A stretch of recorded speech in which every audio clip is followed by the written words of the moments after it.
যদি নতুন সবাই হন তাহলে একেবারে শুরু থেকে আমি ডিটেলসে আলোচনা করবো। আপনারা তো কয়েকজন আসেন, তো আপনারা একটু মেসেজে বলেন যে কে কে প্রিভিয়াস ক্লাস করেছেন এই যে বাঙালি জাতীয় উদ্ভবের।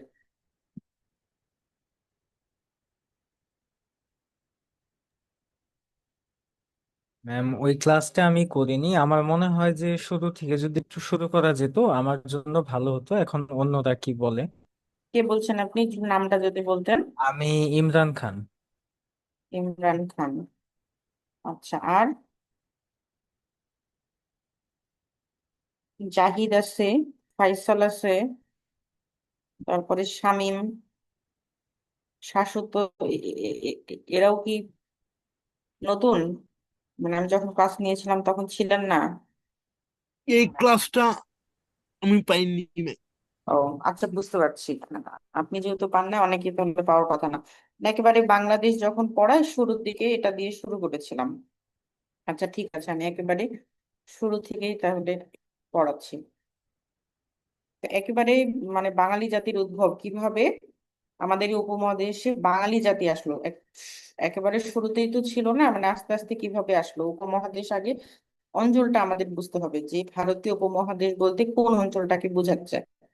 ঠিক আছে, ভারতীয় উপমহাদেশ বলতে এই যে ভারত মহাসাগর, ভারত মহাসাগরের এই অঞ্চলটা তো ভারত মহাসাগর। আমরা দেখো জানি সবাই যেটা ভারত মহাসাগর। ভারতীয় উপমহাসাগরের দেশ বলতে মূলত সাতটা দেশকে বোঝায়। একটা হচ্ছে মানে ভারতীয়, ভারত মহাসাগরের তীরবর্তী দেশ হওয়ার কারণে এই যে শ্রীলঙ্কা, ইন্ডিয়া, নেপাল, ভুটান, বাংলাদেশ, এরপরে পাকিস্তান, মানে এই যে ছয় সাতটা দেশ আছে, এগুলাই মূলত হচ্ছে ভারতীয় উপমহাদেশ। ভারত ভারতীয় মহাসাগরের তীরে অবস্থিত হওয়ার কারণে। তো এই অঞ্চলে কিভাবে বাঙালি জাতির বিকাশ ঘটলো, বা সরাসরি বাঙালি জাতি আসলো নাকি বাঙালি জাতি অন্য কোনো জাতির সংমিশ্রণে এসে বাঙালি জাতির মূল জাতিসত্তা পেল, এই বিষয়গুলো নিয়ে আমরা হচ্ছে আলোচনা করব। আমরা একেবারে ছোট থেকে একটা কথা পড়ি, সেটা হচ্ছে যে বাঙালি জাতি কেন সংকর জাতি, বা বাঙালি জাতি একটি সংকর জাতি। সংকর শব্দটার সাথে আমরা খুব পরিচিত, একেবারে ছোট ক্লাস থেকে এই কথাটা থাকে। তো সংকর মানে কি, সংকর শব্দের মানে কি? এটা বিভিন্ন জাতির সংমিশ্রণ। হ্যাঁ, জাতিটা বাদ দিয়ে শুধু সংকর মানে কি? সংকর মানেই বুঝি যে অনেক কিছুর সংমিশ্রণ হয়েছে মানে সেখানে। ভিন্ন ভিন্ন হ্যাঁ, পৃথক এখন পৃথক কোনো সত্তা নাই সেখানে, পৃথক অনেক পৃথক কোনো সত্তা আছে। সত্তা হ্যাঁ হ্যাঁ বিশ্বরে হ্যাঁ যে নতুন সত্তা। হ্যাঁ। আহ, তো বাঙালি জাতি আমরা ছোটবেলায় থেকেই পড়েছি যে বাঙালি হচ্ছে একটি সংকর জাতি, তাই না? কিন্তু তখন তো আমরা এত ভালোভাবে চিন্তা করিনি যে কেন সংকর বলছে বা সংকর শব্দের অর্থ কি। পড়েছি, হয়তো ভুলে গেছি। তো সংকট এ কারণেই যে বাঙালি জাতি অনেকগুলা জাতির সংমিশ্রণে আমরা আমাদের যে এখন বর্তমান বাঙালি জাতি এইটা, এই কারণেই বলা হয় হচ্ছে যে বাঙালি জাতি কেন সংকর জাতি। যারা আপনারা প্রিলিতে পাশ করে বিভিন্ন জায়গায় রিটেন পরীক্ষা দিবেন, বিশেষ করে হচ্ছে আহ বিসিএস এ, তাদের জন্য এটা খুবই গুরুত্বপূর্ণ রিটেনের ক্ষেত্রে, কিন্তু যে বাঙালি জাতি কেন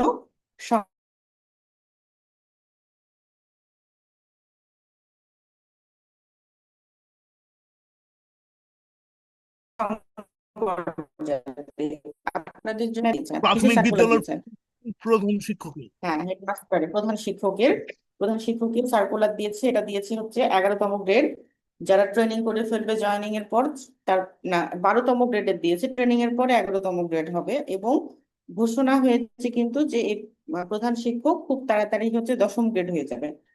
সুতরাং হচ্ছে উম এটা খুবই, কি বলবো যে যে, যারা পড়াশোনা শুরু করেছেন চাকরির জন্য তাদের জন্য খুব ভালো একটা নিউজ যে আপনারা এত বড় একটা সার্কুলার পাচ্ছেন, হাতে সময়ও পাবেন পরীক্ষার আগে।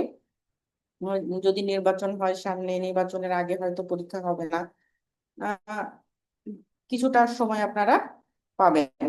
আর আরেকটা বিষয় হচ্ছে যে সার্কুলার দিয়েছে একটা, কিন্তু সামনে আরো আসতে পারে। আর ইয়ার তো আসবেই, যেটা হচ্ছে প্রাথমিকের সহকারী শিক্ষক, সেটারও সার্কুলার সামনে আসবে। মোট কতটা যেন পোস্ট এসছে এটাতে, 2000+, তাই না? 2000 সামথিং একটা নিয়োগ আমি দেখলাম, ঠিক মনে নাই। কিন্তু এটা শুধু যে 2000 না, এখানে কিন্তু প্রচুর হচ্ছে প্রাথমিক বিদ্যালয়ের প্রধান শিক্ষকের পদ ফাঁকা আছে। এখন হচ্ছে আমরা জানি যে 65,559 অথবা 69, এতগুলা হচ্ছে প্রাথমিক বিদ্যালয় আছে। এর মধ্যে দেখা গেছে যে প্রায় অর্ধেক প্রাথমিক বিদ্যালয়ে খোঁজ নিলে আপনারা দেখবেন যে এখানে হচ্ছে ভারপ্রাপ্ত প্রধান শিক্ষক দিয়ে কিন্তু স্কুলগুলা চালায়। আমি প্রথমে প্রাথমিক স্কুলে জয়েন করেছিলাম, আমি যে স্কুলে জয়েন করেছিলাম এবং আমার থানাতে যতগুলা স্কুল ছিল প্রায় সবগুলাতেই হচ্ছে ভারপ্রাপ্ত প্রধান শিক্ষক দিয়ে, শহরের ভিতরে স্কুল, তারপরেও হচ্ছে ভারপ্রাপ্ত দিয়ে কিন্তু চালাতো। তো প্রচুর এই প্রধান শিক্ষকের পদটা ফাঁকা আছে। এর মাঝে এই যে 2000+, মানে একটা বিজ্ঞপ্তি দিয়েছে, তার মানে সামনে আপনারা আরো পেতে পারেন। অথবা আরেকটা সুযোগ আসতে পারে, আলাদাভাবে সার্কুলার না দিলেও এটা 10ম গ্রেড যখন হয়ে যাবে, বা 10ম গ্রেড না হলেও যখন বিসিএস পরীক্ষাগুলো আপনারা দিবেন, এখন থেকে কিন্তু নন ক্যাডার থেকে অনেক নেবে। আগে অনেক আগে নিত, মাঝে কিছুদিন থেকে নন ক্যাডার থেকে অল্প নেয়, এখন আবার ঘোষণা দিয়েছে যে নন ক্যাডার থেকেই বেশি নিয়োগগুলা নেবে, যেগুলো হচ্ছে পিএসসির আন্ডারে আছে। এরপরে আলাদা তো শিক্ষক সহকারী শিক্ষকের আপনারা একটা সার্কুলার পাবেন, এরপর এনটিআরসি এর পাবেন। তো আমরা ঠিক করেছি যে বিসিএস এর পড়াটা যেহেতু বিস্তারিত ভাবে আলোচনা করতে হয়, না হলে আপনারা রিটেনে যে ভালো করতে পারবেন না, রিটেনের সময় অল্প সময় পাওয়া যায়। আমি যেভাবে লেকচার শিট গুলা তৈরি করেছি, প্রিলি প্লাস রিটেন দুইটাই আপনাদের হেল্প হবে। কিন্তু ওইটা পড়তে যে সামনে যে সকল আপনাদের পরীক্ষাগুলো আছে, প্রাথমিকের, এনটিআরসির, এগুলো কিন্তু ভালোভাবে প্রিপারেশন আপনারা নিতে পারতেছেন না, বা সিলেবাসটা সম্পর্কে আপনারা অবগত হচ্ছেন না। সেই কারণে আমরা সামনের মাসের 10 তারিখের পর থেকে হচ্ছে একটু অন্যভাবে চিন্তা করছি। যারা আপনারা শুধু প্রাইমারির জন্য প্রিপারেশন নেবেন অথবা শুধুমাত্র বিসিএস এর জন্য প্রিপারেশন নেবেন, আলাদা আলাদা ভাবে পড়ালে আমার মনে হয় ভালো হয়। তো সেভাবে আপনার প্রস্তুতি নেন, আপনাদের কিন্তু আলাদা করে দেওয়া হবে ব্যাচ। যারা বিসিএস এর জন্য বিসিএস এর এভাবে এখন যেভাবে ক্লাস নিচ্ছি এভাবে নেব, এবং প্রাইমারিতে যে ধরনের যে সিলেবাসটা আছে ওই সিলেবাস অনুযায়ী এরপর থেকে ক্লাসগুলো নিব, একটু গুছিয়ে নেওয়ার পর থেকে সামনের মাসে 10 তারিখের মধ্যে ইনশাআল্লাহ সবকিছু ঠিকঠাক করে ক্লাস নিতে পারবো বাংলাদেশ এবং আন্তর্জাতিকের। তো যেখানে ছিলাম আমরা, যে বলছিলাম যে বাঙালি একটি হচ্ছে সংকর জাতি, এখানে অনেকগুলা জাতির সংমিশ্রণ ঘটেছে, সংমিশ্রণের ফলে বর্তমানে আমাদের এই বাঙালি জাতি। তো জাতি হিসাবে মানে আমরা তাহলে মৌলিক কোনো জাতি না, আমরা হচ্ছে একটা সংকর জাতি। তো বাঙালি জাতি কেন সংকর জাতি বলা হয়? যে ভারতীয় উপমহাদেশের কথা বললাম, 6-7টা দেশ মিলে ভারতীয় উপমহাদেশ, ভারতীয় উপমহাদেশে যারা প্রাচীন জনগোষ্ঠী ছিল তাদেরকে বলা হতো হচ্ছে নেগ্রিটো। তাদেরকে কি বলা হতো? নেগ্রিটো। যারা হচ্ছে প্রাচীন জনগোষ্ঠী ছিল, একেবারে প্রাচীন জনগোষ্ঠী, অর্থাৎ এই নেগ্রিটোরাই হচ্ছে বাংলাদেশের সব থেকে প্রাচীন জনগোষ্ঠী। বর্তমানে আমাদের এই বাংলাদেশে অবস্থিত কিছু কিছু আহ আছে, যেমন হচ্ছে সাঁওতাল, চন্ডাল, ডোম, এদের নাম শুনেছি না? এরা হচ্ছে ওই যে প্রাচীন যে নেগ্রিটো জাতিটা বলছি, এদের হচ্ছে উত্তরসূরি। নেগ্রিটোরা হচ্ছে এখন বর্তমানে যারা সাঁওতাল আছে আমাদের, সাঁওতাল, ডোম, চন্ডাল, এদের উত্তরসূরি বলা হয় এই নেগ্রিটোদেরকে। অস্ট্রেলিয়া এবং ইন্দো চীন হতে আরেকটা জাতির কথা বলছি, যে অস্ট্রেলিয়া এবং ইন্দোনেশিয়া, ইন্দো চীন, এসব এলাকা হতে একটি জাতি আজ থেকে প্রায়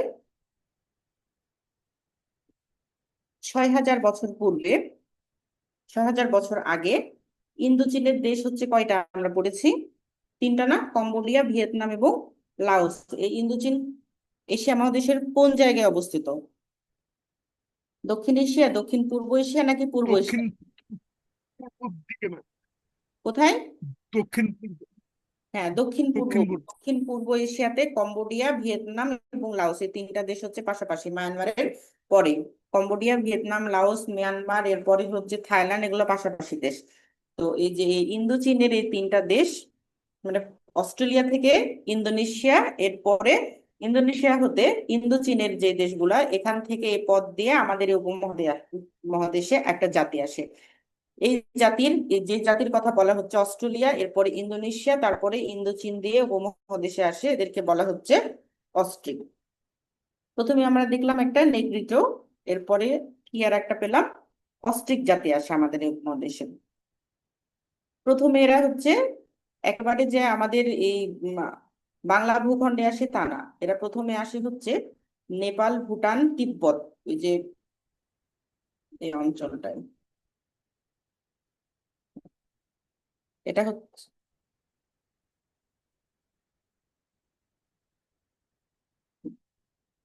এটা নেপাল, ভুটান এবং তিব্বত যে অঞ্চলটার কথা বলা হচ্ছে, এটা হচ্ছে তিব্বত, চীনের তিব্বত, এই অঞ্চলে যায়। ইন্দোচীন, এই যে এই তিনটা হচ্ছে ইন্দোচীনের দেশ, ভিয়েতনাম, কম্বোডিয়া এবং লাওস। ইন্দোনেশিয়া, এটা হচ্ছে ইন্দোনেশিয়া, এবং এটা অস্ট্রেলিয়া। মানে এই সাইড থেকে অস্ট্রেলিয়ার পরে ইন্দোনেশিয়ায় হয়তো বসবাস শুরু করে, এরপরে এই ইন্দো চীনের দেশগুলোতে যায়, এখান থেকে এরা চলে আসে হচ্ছে এই যে এই অঞ্চলটায়,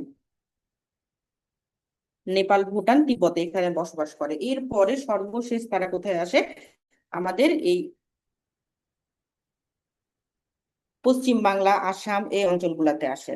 তো যাদের কথা বলা হচ্ছে এই অঞ্চল থেকে আসে, এদের নাম হচ্ছে অস্ট্রিক জাতি।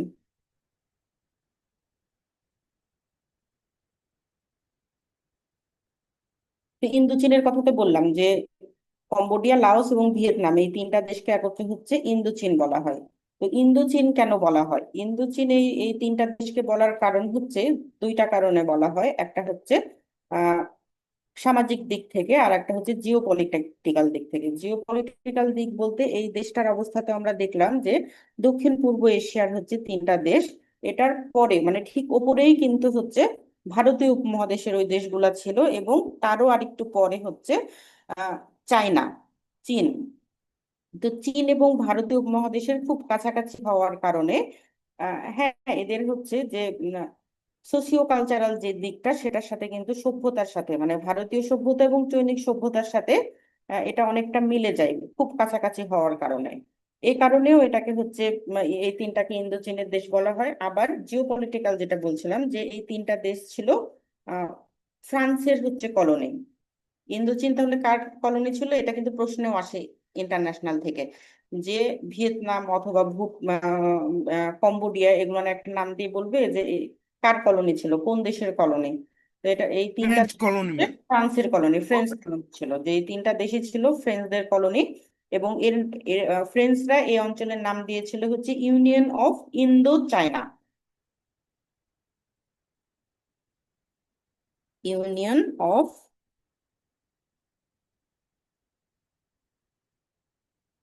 Indo China.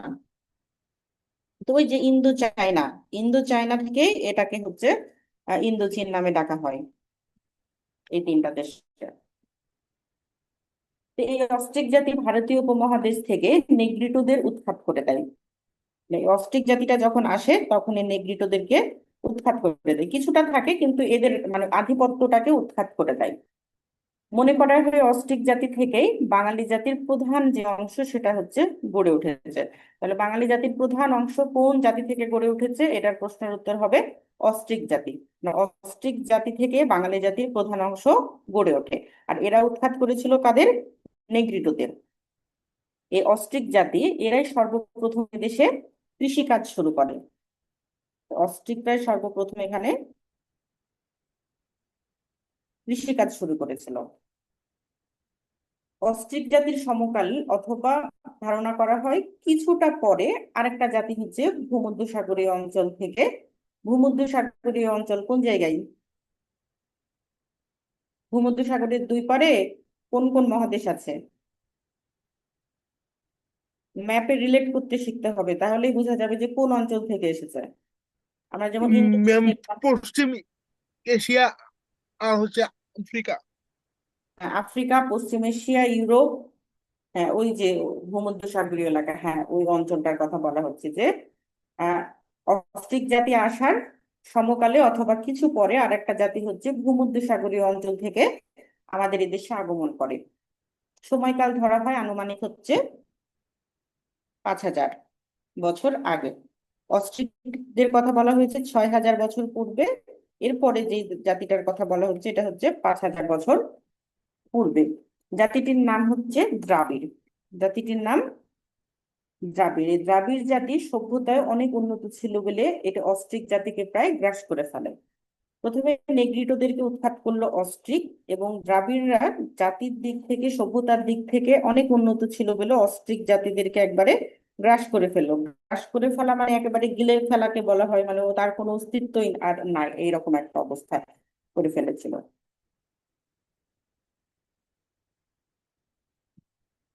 একটা এই দ্রাবিড় জাতি নিয়ে গুরুত্বপূর্ণ তথ্য হচ্ছে যে দ্রাবিড় জাতি হচ্ছে এই এই যে ইন্ডিয়া পাকিস্তান বর্ডারের কাছে সিন্ধু নদী আছে না, এই সিন্ধু নদীর তীরে একটা সভ্যতা গড়ে উঠেছিল। সভ্যতার নাম কি? সিন্ধু সভ্যতা।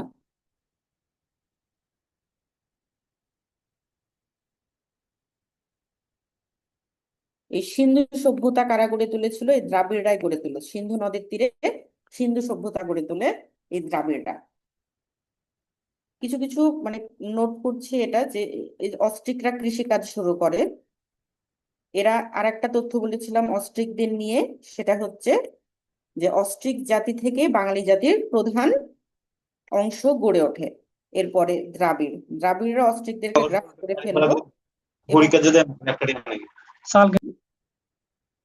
কেউ কিছু বলতেছে? আচ্ছা, আর দ্রাবিড়দের সম্পর্কে গুরুত্বপূর্ণ তথ্য কি হলো? এরা হচ্ছে সিন্ধু নদের তীরে সিন্ধু সভ্যতা গড়ে তুলেছিল। আর সিন্ধু সভ্যতা সর্বপ্রথম আবিষ্কার করেন হচ্ছে রাখাল দাস বন্দ্যোপাধ্যায়।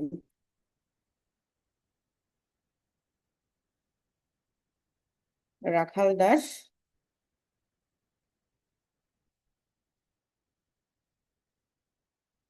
বন্দ্যোপাধ্যায়।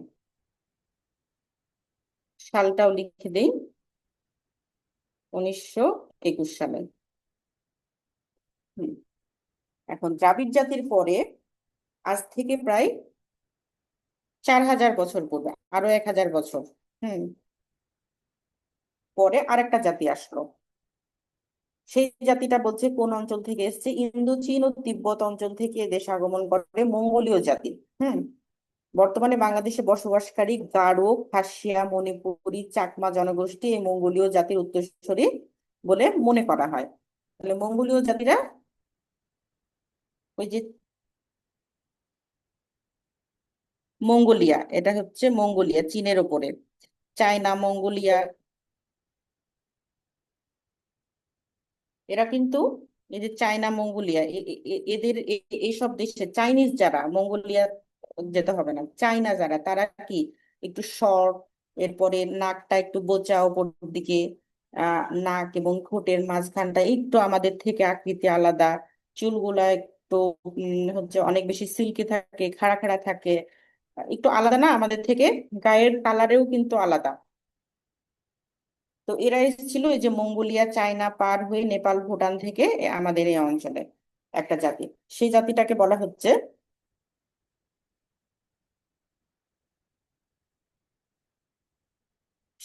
সেই জাতিটাকে বলা হচ্ছে কি? দ্রাবিড় জাতি। দ্রাবিড় জাতির একটু আপনারা একটু ওয়েট করেন, একটু আমি মিউট করতেছি।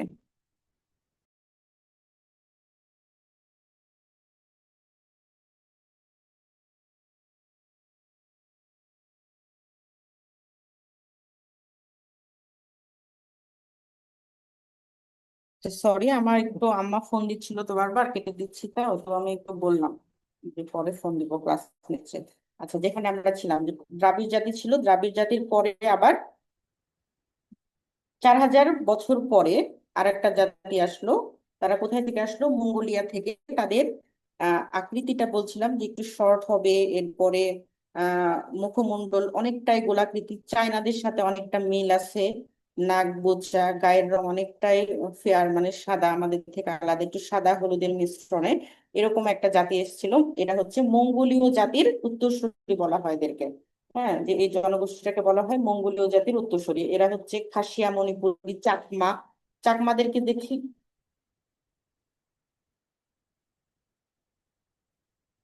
হুম, চাক চাকমারা যে রকম ঠিক ওই রকম একটা জাতির কথা বলছি, যারা হচ্ছে মঙ্গোলিয়া থেকে এসেছিল। পরবর্তীতে অস্ট্রিক এবং মঙ্গোলিয়া জাতির সমন্বয়ে গঠিত হয় হচ্ছে বাং নামক একটি জাতি। এর ভাষা ছিল হচ্ছে অস্ট্রিক। আবার এই বাং জাতিকে বলা হয় আর্য পূর্ব জাতি। কি বলা হয় এই বাং জাতিকে? আর্য পূর্ব জাতি। তাহলে কি কি আমরা পেলাম? নেগ্রিটো, অস্ট্রিক, দ্রাবিড়, এরপরে হচ্ছে মঙ্গোলীয়র কথা বললাম,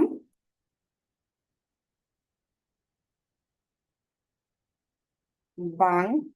হ্যাঁ, এসব জাতিদেরকে একটা নাম দেওয়া হচ্ছে, সেটার নাম হচ্ছে আর্য পূর্ব বা প্রাক আর্য। কিসের জন্য বলা হচ্ছে? এদের পরে আবার যারা আসবে তারা তারা আবার কি আর্য জাতিগোষ্ঠী। যেহেতু এই আর্য জাতিগোষ্ঠীর আগে এরা আগমন করেছে, এর জন্য এদেরকে বলা হয় প্রাক আর্য বা আর্য পূর্ব জাতি। তো এই যে প্রথম কথাটাই যায় যে সমগ্র বাঙালি জাতিগোষ্ঠীকে দুই ভাগে ভাগ করা যায়, একটা হচ্ছে প্রাক আর্য আর একটা হচ্ছে আর্য। আর্যদের আগমনের পূর্বে যে যে জাতিগুলা এই বঙ্গীয় মানে উপমহাদেশের বঙ্গীয় অঞ্চলে আসে তাদেরকে বলা হয় হচ্ছে প্রাক আর্য জাতি, এবং প্রাক আর্যের পরে আসে হচ্ছে আর্য জাতিগোষ্ঠী। এখন আমরা দেখব যে এই আর্য জাতিরা কোথায় থেকে এসেছিল। আবার আমরা ম্যাপে চলে যাব।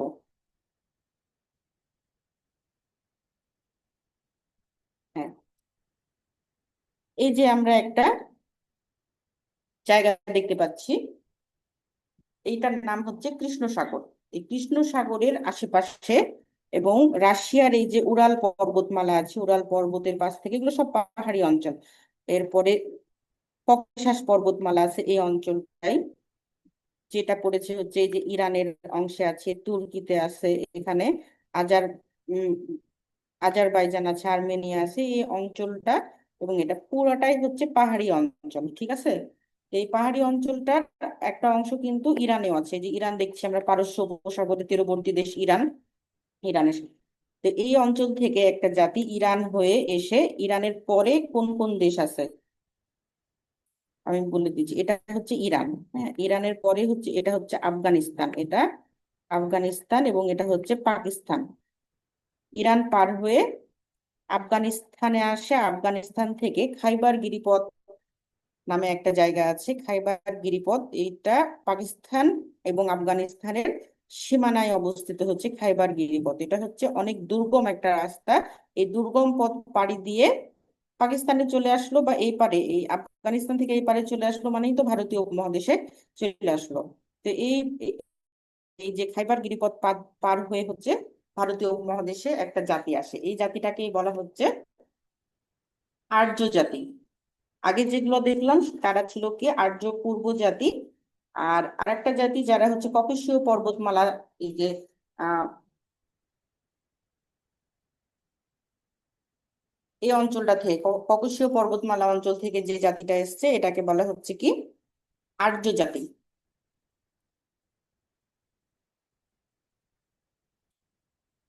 এই আর্যরা এসেছিল বাংলাতে প্রায় 2000 বছর পূর্বে। কত বছর পূর্বে? 2000 বছর পূর্বে। এটা কিন্তু গুরুত্বপূর্ণ। আর আর্যরা তাহলে কোথায় থেকে এসেছিল? ককেশীয় পর্বতমালা এবং ইউরাল পর্বতমালা থেকে। এই যে ওই উরাল পর্বত যেটাকে বলছি এটাকে ইউরাল পর্বতমালা, ইউরাল অথবা এটা অনেক সময় বাদ দিয়ে শুধু উরাল পর্বতমালা বলে। তো বইয়ে বাংলা যে সকল বই আছে সেই বইয়ে কিন্তু প্রচলিত হচ্ছে ইকার দিয়ে যে ইউরাল পর্বতমালা।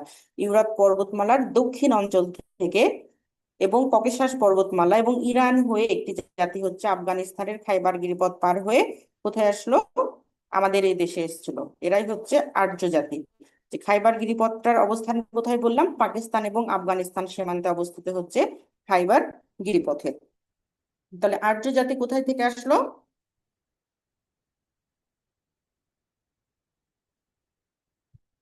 এটা মনে রাখতে হবে আর্য রাশিয়ার জাতি কোথা থেকে এসছে। ইউরাল ইউরাল পর্বতমালা থেকে, পর্বতমালা। ইউরাল পর্বতমালা।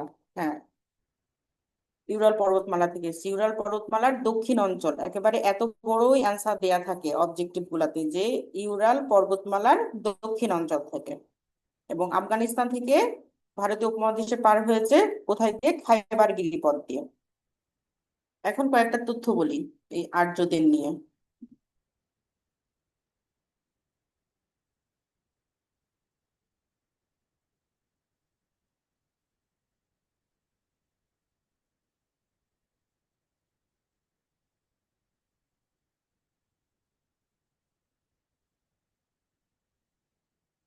আর্যদের ধর্ম, ধর্ম কি ছিল?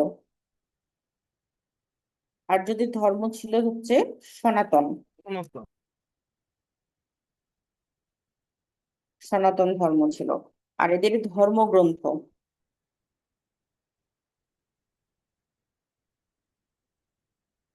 এদের ধর্মগ্রন্থকে বলা হয় হচ্ছে বেদ। তাহলে আর্যদের ধর্ম হচ্ছে সনাতন, এদের ধর্মগ্রন্থ বেদ। আর আর্যরা কোথায় থেকে এসেছিল? ইউরাল পর্বতের দক্ষিণ অঞ্চল থেকে।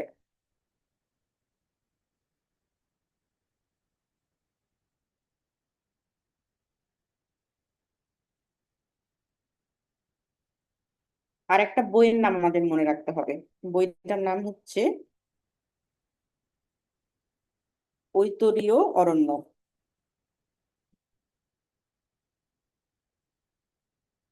কিসের জন্য এই বইটার নাম মনে রাখতে হবে? যে এই যে ধর্মগ্রন্থের নাম বললাম বেদ, এই বেদ থেকেই হচ্ছে ঋগ্বেদের সৃষ্টি হয়েছে। এবং ঋগ্বেদের একটা খণ্ড হচ্ছে ঐতরীয় অরণ্য। ঐতরীয় অরণ্য এই খণ্ডেই হচ্ছে সর্বপ্রথম বঙ্গ জনপদের কথা জানা যায়। কোন জনপদের কথা? বঙ্গ জনপদ। আমরা কিন্তু বাঙালি জাতির উদ্ভব নিয়ে আছি, তাহলে বঙ্গ কথাটা কোথায় থেকে আসলো এটা তো আমাদেরকে জানতে হবে অবশ্যই। তো এই কথাটা প্রথম আসে হচ্ছে ঐতরীয় আরণ্য গ্রন্থে।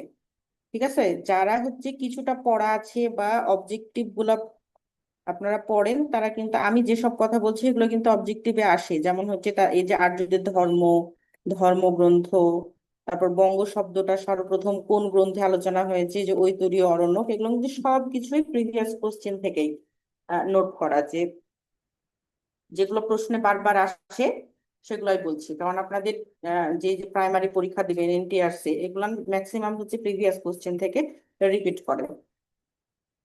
তাহলে আমরা পেলাম বাঙালি জাতির উদ্ভবটা কোথায় হয়েছে, মানে কোন কোন জাতি আসলো কোন কোন দিক থেকে। প্রথমে এসছে নেগ্রিটোরা, এরপরে আসলো হচ্ছে অস্ট্রিক জাতি, এই অস্ট্রিক জাতি আবার নেগ্রিটোদেরকে এসে সরাই দিল। এরপরে আসলো আর একটা জাতি হচ্ছে দ্রাবিড়, ইন্দো চীনের ওই সাইড থেকে, এই দ্রাবিড়রা এসে অস্ট্রিকদেরকে আবার উৎখাত করে দিল। এরপরে ভেটচীনীয় যাদেরকে বলা হচ্ছে, এই ভেটচীনীয় হচ্ছে যে মঙ্গোলীয় জাতিগোষ্ঠীর যারা মঙ্গোলিয়া, চায়না এসব জায়গা থেকে আসলো, এদেরকে, এদেরই একটা অংশের নাম ছিল আবার বাং। এই প্রত্যেকটা জাতিকে বলা হচ্ছে প্রাক আর্য জাতি, মানে অনার্য জাতি, আর্যদের আগমনের পূর্বে। এরপর আসলো হচ্ছে আর্য জাতিগোষ্ঠী। আর্য জাতিগোষ্ঠী আসলো ইউরাল পর্বতমালার দক্ষিণ পার হয়ে, ককেশাস পর্বতমালা দিয়ে, ইরান পার হয়ে, আফগানিস্তানের খাইবার গিরিপথ পার হয়ে হচ্ছে আমাদের এই বঙ্গদেশে এসেছে। এই যে বঙ্গ শব্দটা আমরা নিয়ে আসলাম, এই বঙ্গ শব্দটা সর্বপ্রথম পাওয়া গেছে আর্যদেরই ধর্মগ্রন্থের অন্তর্গত হচ্ছে ঋগ্বেদের একটা অংশ হচ্ছে ঐতরীয় আরণ্য গ্রন্থে।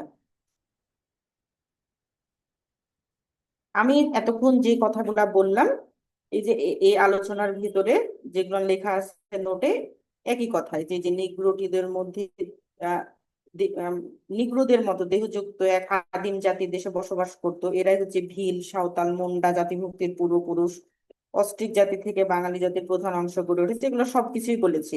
এরপর ইন্দোচীন থেকে আসে একটা জাতি,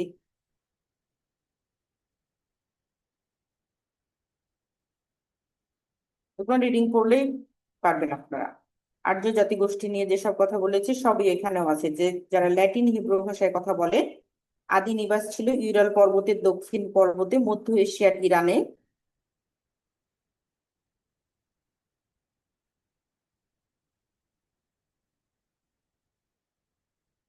এখন একটু জনপদ নিয়ে আলোচনা করেন। আচ্ছা, আরেকটা গুরুত্বপূর্ণ বিষয় ছিল, সেটা আলোচনা করা বেশি জরুরি। আমরা বঙ্গ ছিলাম, বঙ্গ কথাটা বলছিলাম। তো বঙ্গ, বাংলা, বাঙালি, এই জায়গাটা কোথায় থেকে এসেছে? হুম এটা রিটেনে আসে, সেই কারণে আমাদের একটু জানা জরুরি। এটা তো ম্যাম ওই যে ঐতরীয় অরণ্য বললেন তাই না? হ্যাঁ, ঐতরীয় অরণ্য গ্রন্থে এসেছে। প্রথমে হচ্ছে এটা ওই যে বঙ্গ শব্দটা ঐতরীয় অরণ্য গ্রন্থে, বঙ্গর পরে হচ্ছে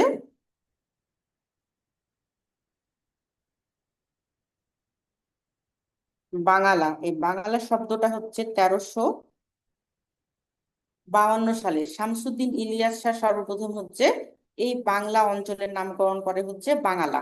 ঠিক আছে, প্রথমে বঙ্গ শব্দটা আমরা পেয়েছি ঐতরীয় অরণ্য গ্রন্থে। এরপরে এই অঞ্চলটার নাম বাংলা নামকরণ করেন হচ্ছে শামসুদ্দিন ইলিয়াস শাহ 1352 সালে। এরপরে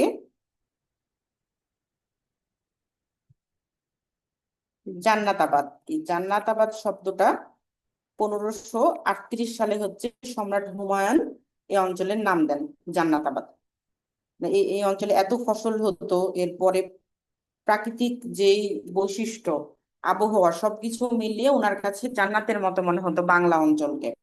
দিল্লি থেকে যখন বাংলায় আসে তখন এই অঞ্চলকে তার জান্নাতের মতো মনে হয়। 1538 সালে সম্রাট হুমায়ুন এই অঞ্চলের নাম দেয় জান্নাতাবাদ। এরপরে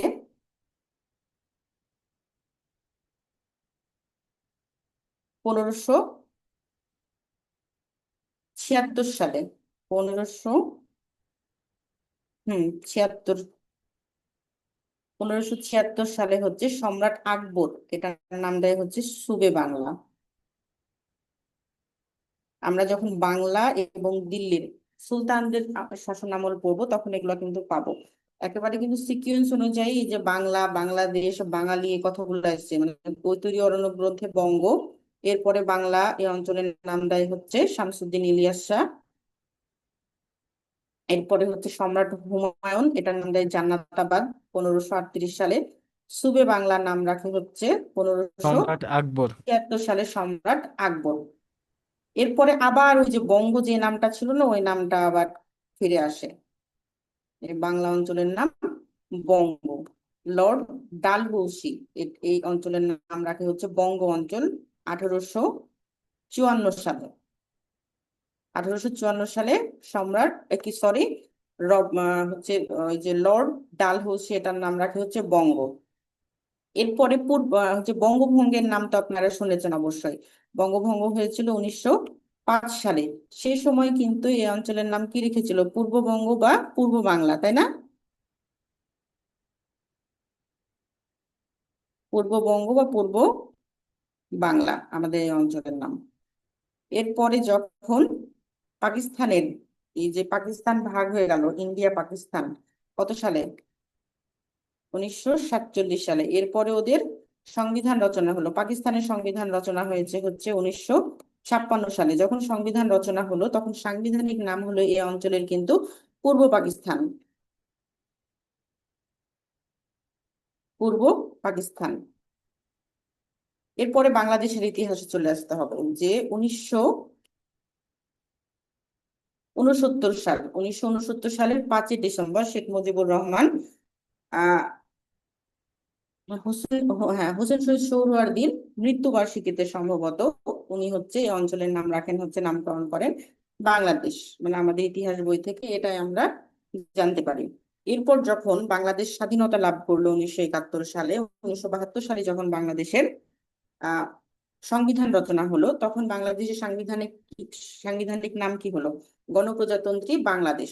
তো ওই যে ঐতরীয় অরণ্য গ্রন্থের বঙ্গ থেকে বঙ্গ, বাংলা, জান্নাতাবাদ বিভিন্ন সময় বিভিন্ন নাম, সুবে বাংলা, বঙ্গ, পূর্ববঙ্গ, পূর্ব বাংলা, পূর্ব পাকিস্তান, শেষে আমাদের নাম হলো কি গণপ্রজাতন্ত্রী বাংলাদেশ। এই বঙ্গ থেকে বাংলাদেশ আসার ইতিহাস হচ্ছে এটাই। এটাও হচ্ছে একটা রিটেনের প্রশ্ন থাকে সিকুয়েন্স অনুযায়ী, সাল অনুযায়ী কখন কোন কে এই বাংলার নাম কি রেখেছে এবং সর্বশেষে কিভাবে আমাদের এই বঙ্গদেশের নাম হচ্ছে গণপ্রজাতন্ত্রী বাংলাদেশ হলো, এটাই হচ্ছে তার উত্তর। তাহলে ঐতরীয় অরণ্যকের বঙ্গ বর্তমানে এখন আমাদের এই গণপ্রজাতন্ত্রী বাংলাদেশ।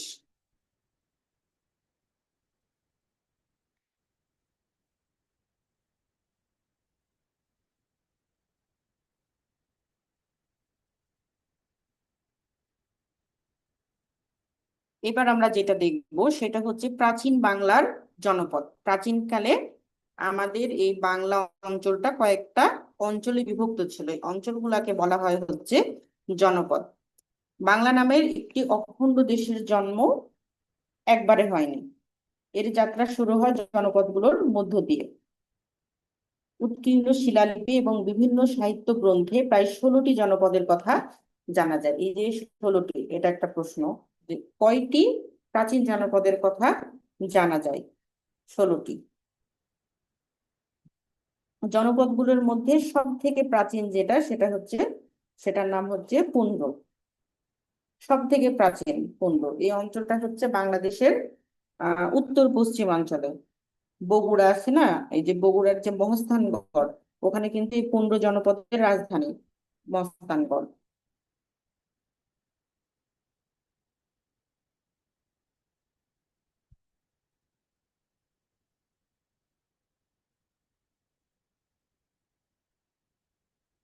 এই মানচিত্রটা একটু আমরা দেখবো। এইটা কিন্তু বাংলাদেশ হওয়ার আগের মানচিত্র, জনপদ গুলার এখানে উল্লেখ করা হয়েছে। এই কারণে আমরা হচ্ছে এই মানচিত্রটা খুব বেশি ভালোভাবে মানে বুঝবো না, কিন্তু এই অঞ্চলটা যখন এই এই জায়গাটা দেখছেন, বাংলাদেশের যে নিচে বঙ্গোপসাগরের আগের একটা চিত্র, এই জায়গাটা বাংলাদেশের না?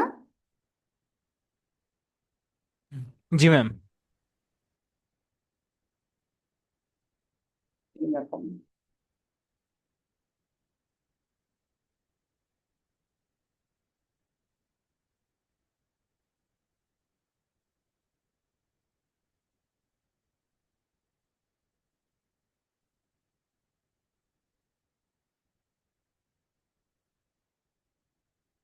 হ্যাঁ, এরকম।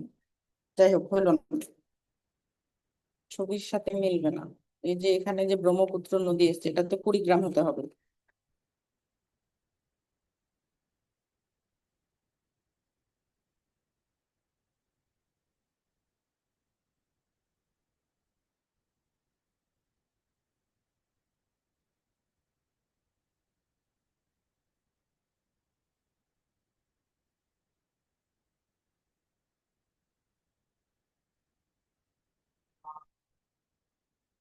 এই যে আমি বাংলাদেশের একটা মানচিত্র, এই মানচিত্রের ভিতরে কিন্তু পুরা 16টা জনপদ নয়, কয়েকটা আছে, হাতে গোনা কয়েকটা জনপদ আছে।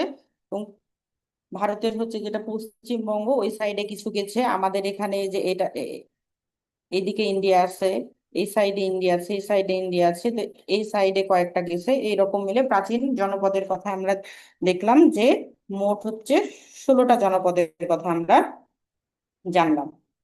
তো মানচিত্র দেখে দেখে আমরা দেখবো যে বাংলাদেশের মধ্যে কতটা জনপদ পড়েছে।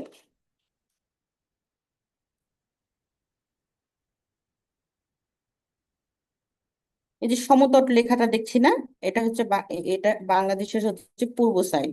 বাংলাদেশের পূর্বে আছে হচ্ছে সিলেটের পাহাড়ি অঞ্চল, এবং এখানে আছে চট্টগ্রামের পাহাড়ি অঞ্চল। এই এই চট্টগ্রাম এবং সিলেটের পাহাড়ি অঞ্চল এবং ইন্ডিয়ার যে এই অঞ্চলটাই পাহাড়ি অঞ্চল আছে, এই পুরাটা হচ্ছে সমতটের অন্তর্ভুক্ত। সোজাসুজি এই অঞ্চল হচ্ছে সমতট। তো আমাদের সিলেট পড়েছে এবং চট্টগ্রাম পড়েছে। মানচিত্র অনুযায়ী এই জায়গাটা কিন্তু ইন্ডিয়া, সেই কারণে আমাদের মানে সিলেট এবং সিলেট থেকে চট্টগ্রাম অনেক দূরে মনে হতে পারে, সিলেট সমতটের মধ্যে, আবার হচ্ছে কিভাবে চট্টগ্রাম সমতটের মধ্যে হলো, এরকম একটা মানে কনফিউশন আমাদের থাকে।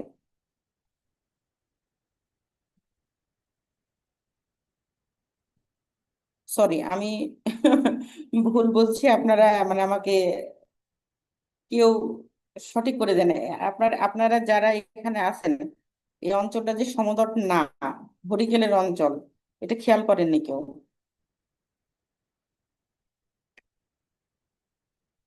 এইটা কি সিলেট না? আর এইটা হচ্ছে চট্টগ্রাম অঞ্চল। চট্টগ্রাম অঞ্চল, এই সিলেট অঞ্চল এবং চট্টগ্রাম অঞ্চলে যে হরিকেল লেখা আছে, এই হরিকেল জনপদের অংশ। এই হরিকেল জনপদটা পুরাটাই হচ্ছে পাহাড়ি অঞ্চল। এটার কথাই বলছিলাম যে এটা সোজাসুজি ভাবে এই ইন্ডিয়ার যে অংশটা আছে, এই ইন্ডিয়ার অংশটাও কিন্তু পাহাড়ি অঞ্চলের মধ্যেই পড়ে। এই পুরো পাহাড়ি অঞ্চলটাকে বলা হতে হচ্ছে প্রাচীনকালে হরিকেল জনপদের অন্তর্ভুক্ত। এবং সিলেট পার হয়ে ওপরে যে এখানে মেঘালয় আছে, এতটুকু হচ্ছে মেঘালয়। ওপর দিয়ে আবার কিন্তু আসাম, আসাম আবার এই সাইড দিয়ে এদিকে আছে। তো এই আসাম এবং মেঘালয় এই দুইটার এই জায়গাটাকে বলা হয় হচ্ছে কামরূপ। এটা আমাদের প্রশ্নে আসে না, কিন্তু যদি এটা কিসের জন্য বললাম যে আশেপাশের গুলা একটু জানতে হবে। আমাদের সময় একটা পরীক্ষা এসেছিল, এই যে রাঢ় জনপদটা দেখতে পাচ্ছেন, এটা কিন্তু বাংলাদেশের মানচিত্রের ঠিক ওই পারে, হ্যাঁ, ইন্ডিয়ার মধ্যে পড়েছে। ইন্ডিয়ার এই পারে হচ্ছে এই অঞ্চলটা কি যশোরের মধ্যে পড়ে। তো উত্তরে ভারতের কোনো জায়গায় ছিল না, বাংলাদেশের বিভিন্ন জায়গার নাম লিখেছে, তার মধ্যে একটা ছিল যশোর। অপশন ছিল একটা যশোর, যশোর ছিল, আর অন্যান্য জায়গার নাম ছিল, কিন্তু ইন্ডিয়ার কোনো নাম ছিল না। প্রশ্নটা ছিল হচ্ছে নিচের কোন জায়গাটা হচ্ছে প্রাচীন রাঢ় জনপদের অন্তর্ভুক্ত ছিল। তো আমরা কখনো এর রাঢ়টা নিয়ে পড়িনি, বাংলাদেশের মধ্যে রাঢ়টা যে আছে বা রাঢ়ের কোনো অংশ আছে এটা আমরা পড়েছিলাম না। কিন্তু এই যে মানচিত্রটা দেখেন, একেবারে বাংলাদেশ সীমান্ত শেষ হয়েছে, আর ভারতের হচ্ছে রাঢ়, এটারও কিছু কিছু প্রভাব হচ্ছে এই যশোর অঞ্চলে আছে, সেই কারণে যশোরটা কিন্তু ওই প্রশ্নের উত্তর ছিল হচ্ছে যশোর। তো এইরকম এই কামরূপটাও হয়তো কোনো কোনো সময় দিয়ে দিতে পারে, দিয়ে সিলেটের কোনো এখানে মৌলভীবাজার অথবা সুনামগঞ্জের নাম দিল এবং অন্যান্য জায়গার নাম দিল। যে কামরূপ যদি আমাদের জানা না থাকে, সিলেটের ঠিক উপরেই হচ্ছে কামরূপ জনপদ ছিল, এটা যদি আমাদের জানা থাকে তাহলে আমরা উত্তর করতে পারবো। কিন্তু যদি জানা না থাকে, আমরা যেমন পেরেছিলাম না এই যে রাঢ়ের অন্তর্ভুক্ত কোন অঞ্চল, সেটা আমরা কিন্তু অনেকেই পারিনি, ওই রকম অবস্থা হবে। এরপরে হরিকেলের পরে আমরা দেখতে পাচ্ছি হচ্ছে এই জায়গাটাতে আছে সমতল।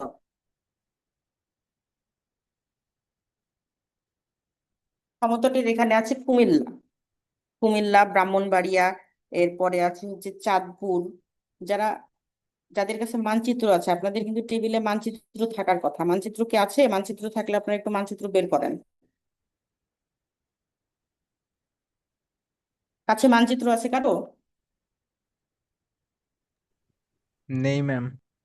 নাই? জি ম্যাম আছে।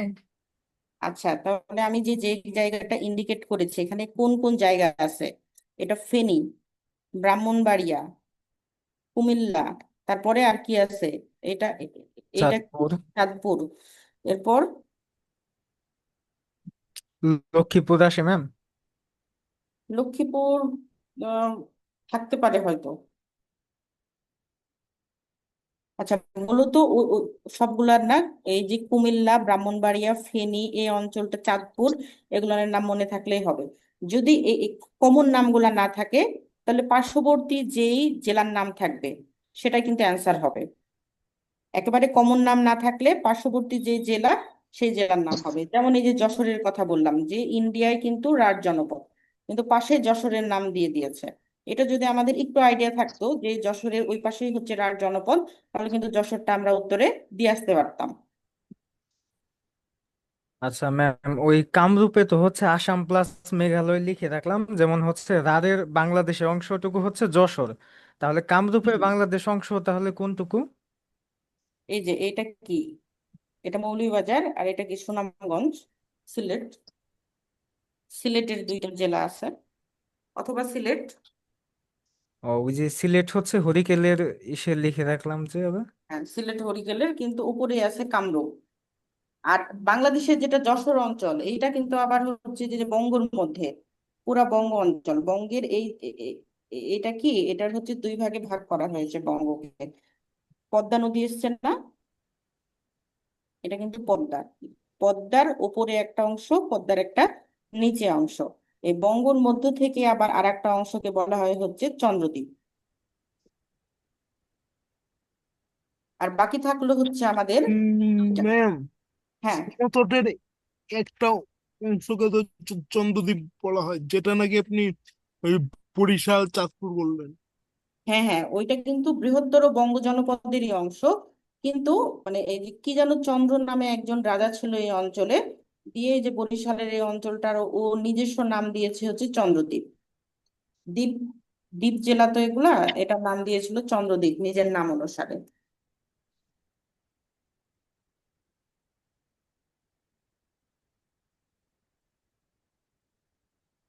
এবং বঙ্গটা দেখেন যে সব থেকে কিন্তু বড়, বাংলাদেশের সব থেকে বড় জনপদের, প্রাচীন জনপদের নাম হচ্ছে বঙ্গ। আর প্রাচীন হচ্ছে পুন্ড্র, পুন্ড্র হচ্ছে প্রাচীন এবং সব থেকে বড় হচ্ছে বঙ্গ। আর একটা একেবারে পশ্চিমে একটা জনপদ আছে বাংলাদেশের, একটা জেলা ওই জনপদের মধ্যে পড়েছে, সেটা হচ্ছে বৃহত্তর চাঁপাইনবাবগঞ্জ অঞ্চল। এই চাঁপাইনবাবগঞ্জ এই অঞ্চলটা রাজশাহীর পরে এইটা, এবং বাকি অংশটা কিন্তু ইন্ডিয়ার মধ্যে পড়েছে, শুধুমাত্র বাংলাদেশের চাঁপাইনবাবগঞ্জ এই যে গৌড় জনপদের মধ্যে পড়েছে। আর এছাড়া রাজশাহী এবং হচ্ছে রংপুরের বড় বড় যে জেলাগুলো সবগুলাই হচ্ছে বরেন্দ্র ভূমিতে, বরেন্দ্র ভূমি বলা হয়, বরেন্দ্র জনপদ। আহ যদি বরেন্দ্র জনপদ থাকে, তার ওগুলাতেও দেখবেন যে একই একই জেলার নাম বলছে, রাজশাহী, বগুড়া, রংপুর, দিনাজপুর এইসব। আবার কুন্ডুর কথা যখন বলবে তখনও ঘুরে ফিরে ওই যে বগুড়া, দিনাজপুর এসব অঞ্চলই আসবে। প্রশ্নে যখন থাকবে বরেন্দ্রর কথা, তখন অবশ্যই পুন্ড দিয়ে প্রশ্ন করবে না, পুন্ড্রর যখন প্রশ্ন করবে তখন বরেন্দ্র বলবে। বরেন্দ্র এবং পুন্ড্র একই অঞ্চলে। এই পুন্ড্র হচ্ছে সব থেকে প্রাচীন জনপদ, আর এটার রাজধানী হচ্ছে কোথায় ছিল, বগুড়ার মহস্থানগড়। এবং বগুড়ার মহস্থান হচ্ছে একটা নদীর তীরে অবস্থিত, সেই নদীটারও নাম আসে, সেই নদীটার নাম হচ্ছে করতোয়া নদী। এখন আমরা যেগুলো দেখলাম এখান থেকে গুরুত্বপূর্ণ কি প্রশ্ন আসে, মানে তথ্যগুলো আমরা দেখব। এই যে রাঢ়, রাঢ়ের কথা দেখলাম যে রাঢ় হচ্ছে কিন্তু ভারতের, বর্তমান ভারতের পশ্চিমবঙ্গের বর্ধমান, চাঁপাইনবাবগঞ্জ, মুর্শিদাবাদ, মালদহ, নদিয়া জেলা এই অঞ্চলগুলা হচ্ছে রাঢ়ের অন্তর্ভুক্ত। এই রাঢ়টা হচ্ছে ভাগীরথী নদীর তীরবর্তী অঞ্চলকে বলা হয় রাঢ়। এখন ভাগীরথী নদীকে আমরা যখন হচ্ছে যে পদ্মা নদী পড়েছি, পদ্মা নদী যখন পড়েছি, পদ্মা নদী কিন্তু এই জায়গাতে এসে, এই যে এই জায়গাতে এসে দুইটা ভাগে ভাগ হয়ে গেছে। মানে ভারতের যে পদ্মা নদী, পদ্মা নদী এসে বাংলাদেশে প্রবেশ করে একটা, সেটা হচ্ছে মানে ভারতে তো গঙ্গা নাম ছিল, হ্যাঁ, এই গঙ্গা হচ্ছে চাঁপাইনবাবগঞ্জ দিয়ে বাংলাদেশে প্রবেশ করে, প্রবেশ করে এটার নাম হয় পদ্মা।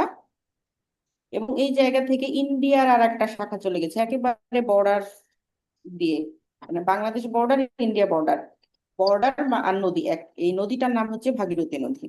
এই ভাগীরথী নদীর তীরবর্তী অঞ্চলকে বলছে রাঢ়। এই যে রাঢ় জনপদ, এই রাঢ় জনপদের অংশ বিশেষ।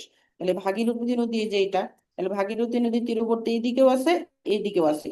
যদি আমাদের বাংলাদেশে প্রশ্ন করে, অবশ্য বাংলাদেশেরই কোনো অঞ্চলের নাম দিবে। এটাতে কিন্তু লেখা আছে ভাগীরথী নদী, এই এই চিত্রটাতে, এই যে ভাগীরথী নদী দেখা যাচ্ছে,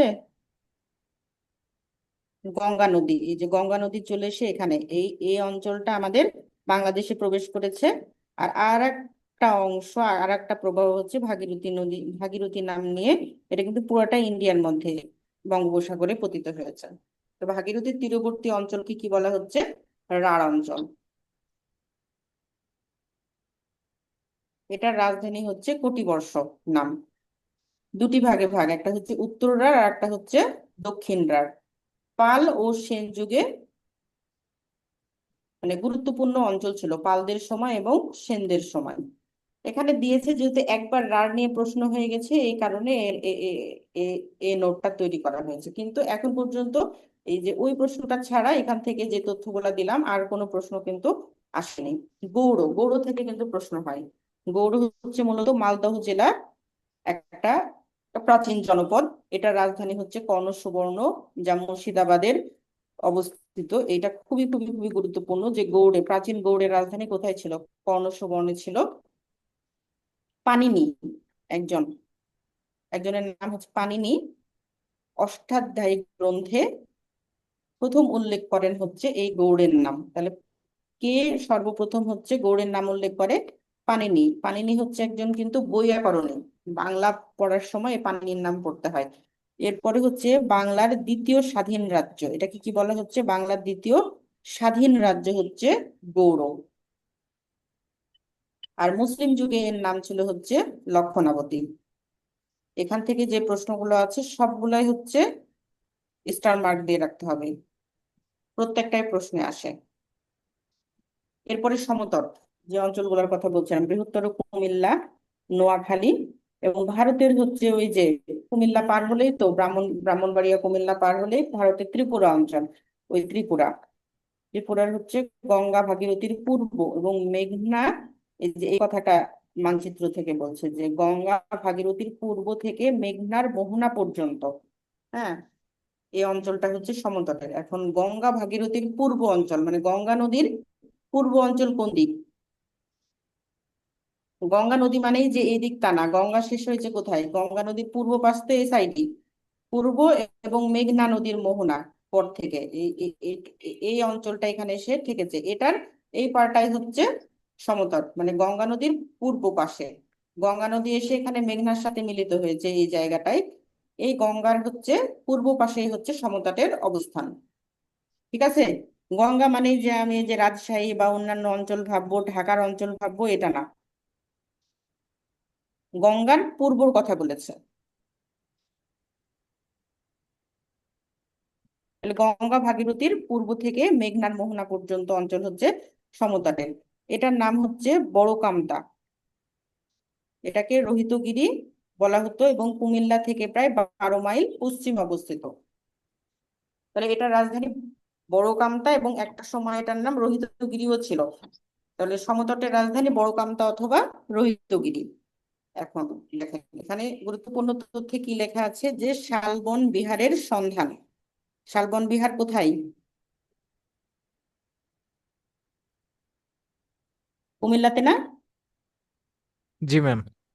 হ্যাঁ, তাহলে প্রাচীন জনপদের যে শালবন বিহার, এটা সন্ধান পাওয়া গেছে। এটা শালবন বিহার হচ্ছে কুমিল্লাতে। চীনা পরিব্রাজক এই হিউয়েন সাং 7ম শতকে ভ্রমণ করেন। তাহলে কোন চীনা পরিব্রাজক হচ্ছে সমতট অঞ্চল ভ্রমণ করেন? তার নাম হচ্ছে হিউয়েন সাং। Hiuen Tsang. 7ম শতকে। তাহলে এই যে সমতট অঞ্চল ভ্রমণ করে হচ্ছে হিউয়েন সাং 7ম শতকে। এরপরে আমরা চলে যাব সমতটের পরে হচ্ছে হরিকেল। হরিকেল হচ্ছে পার্বত্য অঞ্চল নিয়ে, যে আমাদের পার্বত্য অঞ্চল যে একেবারে সোজাসুজি পূর্ব দিকে, সিলেট দেখলাম একটা অঞ্চল, আর একটা হচ্ছে চট্টগ্রাম। সিলেট এবং চট্টগ্রামের পার্বত্য অঞ্চলটাই হচ্ছে এই হরিকেল জনপদের অন্তর্ভুক্ত, সিলেট, চট্টগ্রাম এবং পার্বত্য চট্টগ্রাম। চীনা পরিব্রাজক হিউয়েন সাং 7ম শতকে ভ্রমণ করেন। আর এটাকে বাংলাদেশের কি প্রাচীন বাণিজ্য কেন্দ্রও বলা হয়ে থাকে, যেহেতু হচ্ছে এই যে চট্টগ্রাম আছে, চট্টগ্রামে কি বন্দর আছে প্রাচীন কাল থেকে, এই বন্দর, তো এটাকে বলা হয় প্রাচীন বাণিজ্য কেন্দ্র। তাহলে হিউয়েন সাং কোথায় কোথায় গেছিল? সমতটে, হরিকেলে। এরপরে একেবারে চলে আসবো আমরা উত্তরে বরেন্দ্রতে।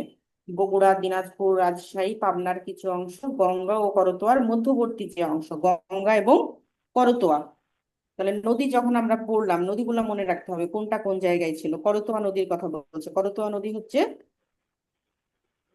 এই যে করতোয়া নদী, এটা করতোয়া নদী এবং গঙ্গা নদী, করতোয়া এবং গঙ্গার মাঝামাঝি অঞ্চল। তাহলে এই অঞ্চলটা না, এই যে এই জায়গায় আছে করতোয়া নদী এবং এটা হচ্ছে গঙ্গা। করতোয়া এবং গঙ্গার মধ্যবর্তী যে অঞ্চল, সেটাকে বলা হচ্ছে বরেন্দ্রভূমি।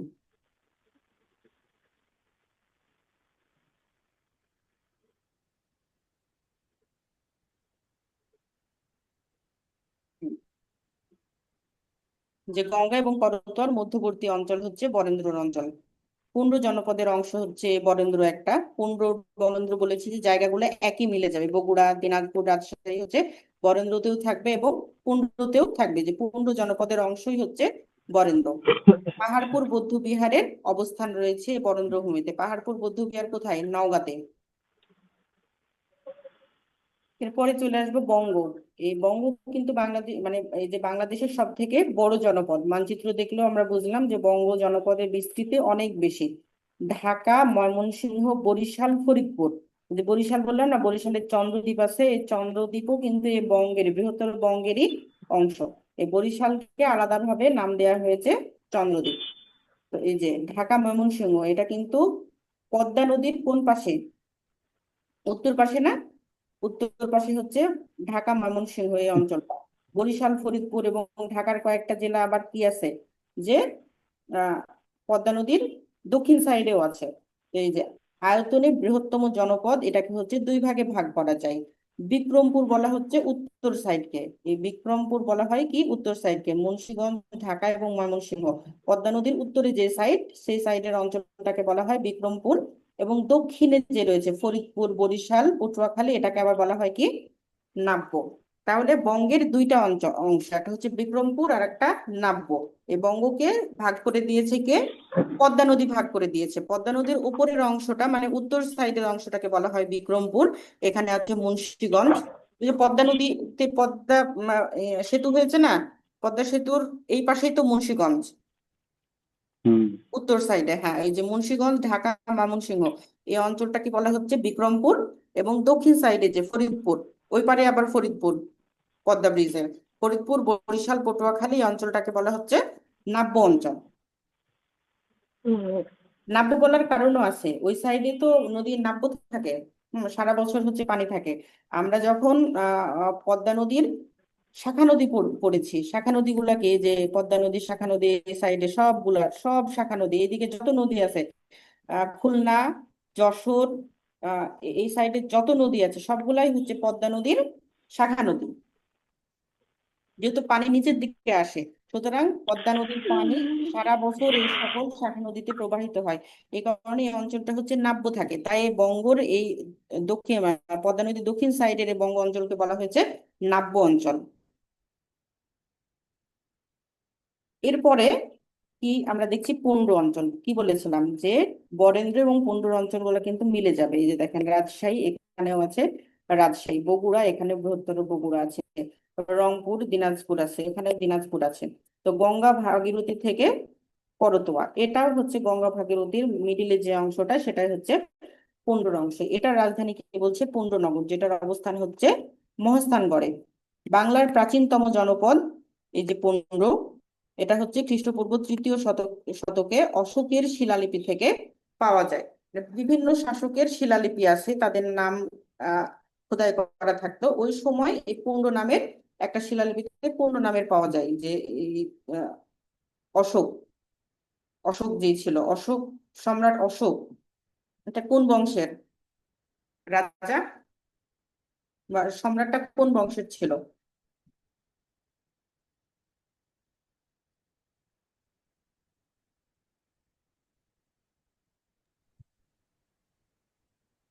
ম্যাম, পাল মৌর্য বংশ। বংশের তৃতীয় শাসক না? চন্দ্রগুপ্ত মৌর্য, মৌর্য সাম্রাজ্যের প্রথম শাসক চন্দ্রগুপ্ত মৌর্য। আর তৃতীয় শাসক হচ্ছে সম্রাট অশোক। সম্রাট অশোকের সময় আহ কি একটা যুদ্ধ হইলো, অনেক লোক মারা গেছিল, 1 লক্ষ, কৌলিঙ্গ যুদ্ধ, পড়েননি? সেই সম্রাট অশোকের শিলালিপি থেকে এই যে পুন্ড নামের পাওয়া যায়। এখন পুন্ড থেকে কি ধরনের প্রশ্ন আসে? একটা তো দেয় যে অঞ্চল ভিত্তিক, প্রথমে যে কোন কোন অঞ্চল পুন্ডের অন্তর্ভুক্ত, ঠিক আছে, এটা একটা। আরেকটা দেয় হচ্ছে পুন্ডের রাজধানী কোথায়, মহাস্থানগড়ে।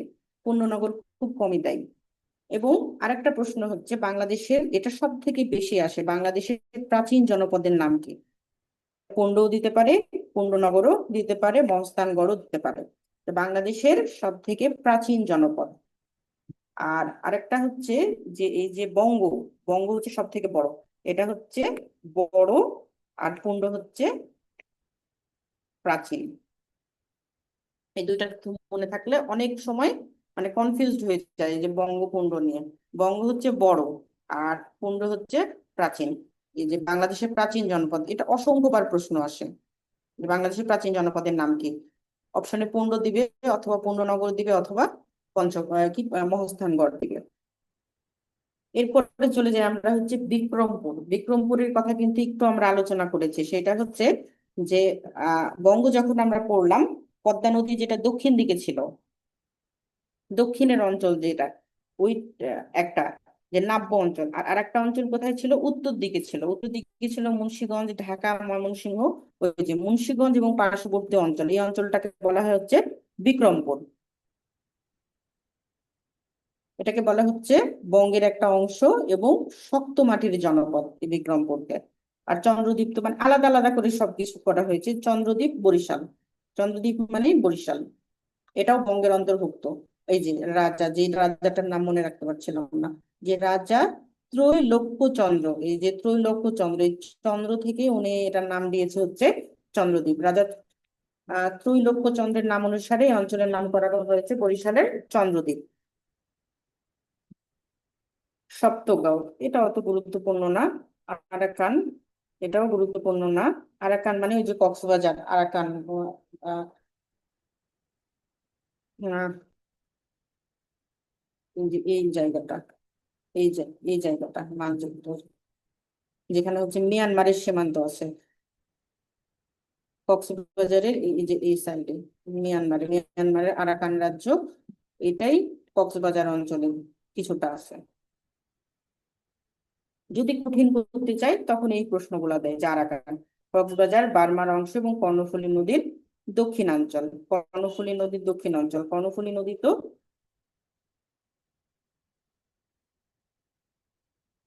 এইটা হচ্ছে কর্ণফুলী নদী। কর্ণফুলী নদীর দক্ষিণ হচ্ছে এই নিচের সাইড, এই সাইডটাকে উল্লেখ করেছে আরাকান। এরপর হচ্ছে কামরূপ, রংপুর, জলপাইগুড়ি ও আসামের কামরূপ জেলা।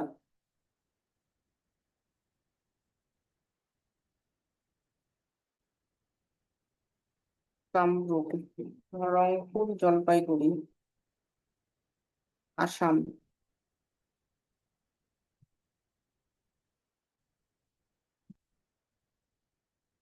হ্যাঁ, এখানে মানচিত্রে আছে, এটা আছে সিলেটের ওপরে, কিন্তু ওখানে তথ্যে দেয়া হচ্ছে রংপুর।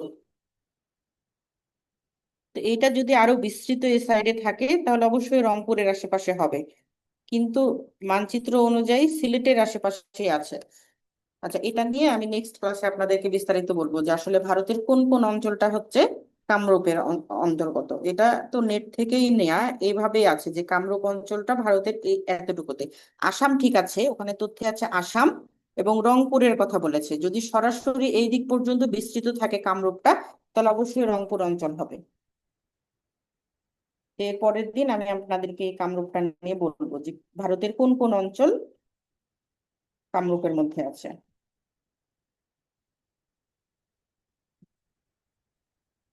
ছিলাম, দেখো রংপুরের কথা উল্লেখ করেছে। আর জলপাইগুড়ি কিন্তু রংপুরের পাশেই।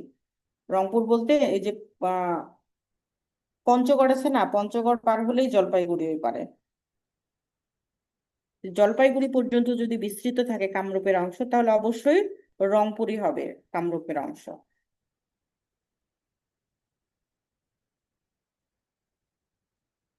বাংলার উত্তর পূর্ব সবকিছুই মিলে যাচ্ছে, কিন্তু চিত্রটার সাথে মিলছে না, তাহলে চিত্রটা আরো বড় হবে।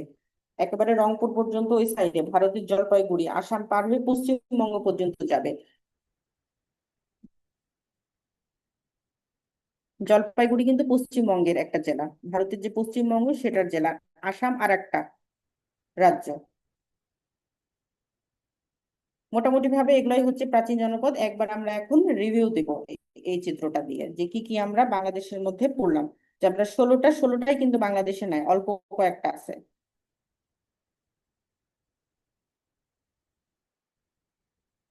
বাম সাইড থেকে শুরু করি, আমরা বাম থেকে পড়ছিলাম যে বাংলাদেশের পার্বত্য দুই বিভাগ, একটা হচ্ছে সিলেট আর একটা হচ্ছে চট্টগ্রাম। এটা কোন জনপদের অন্তর্ভুক্ত?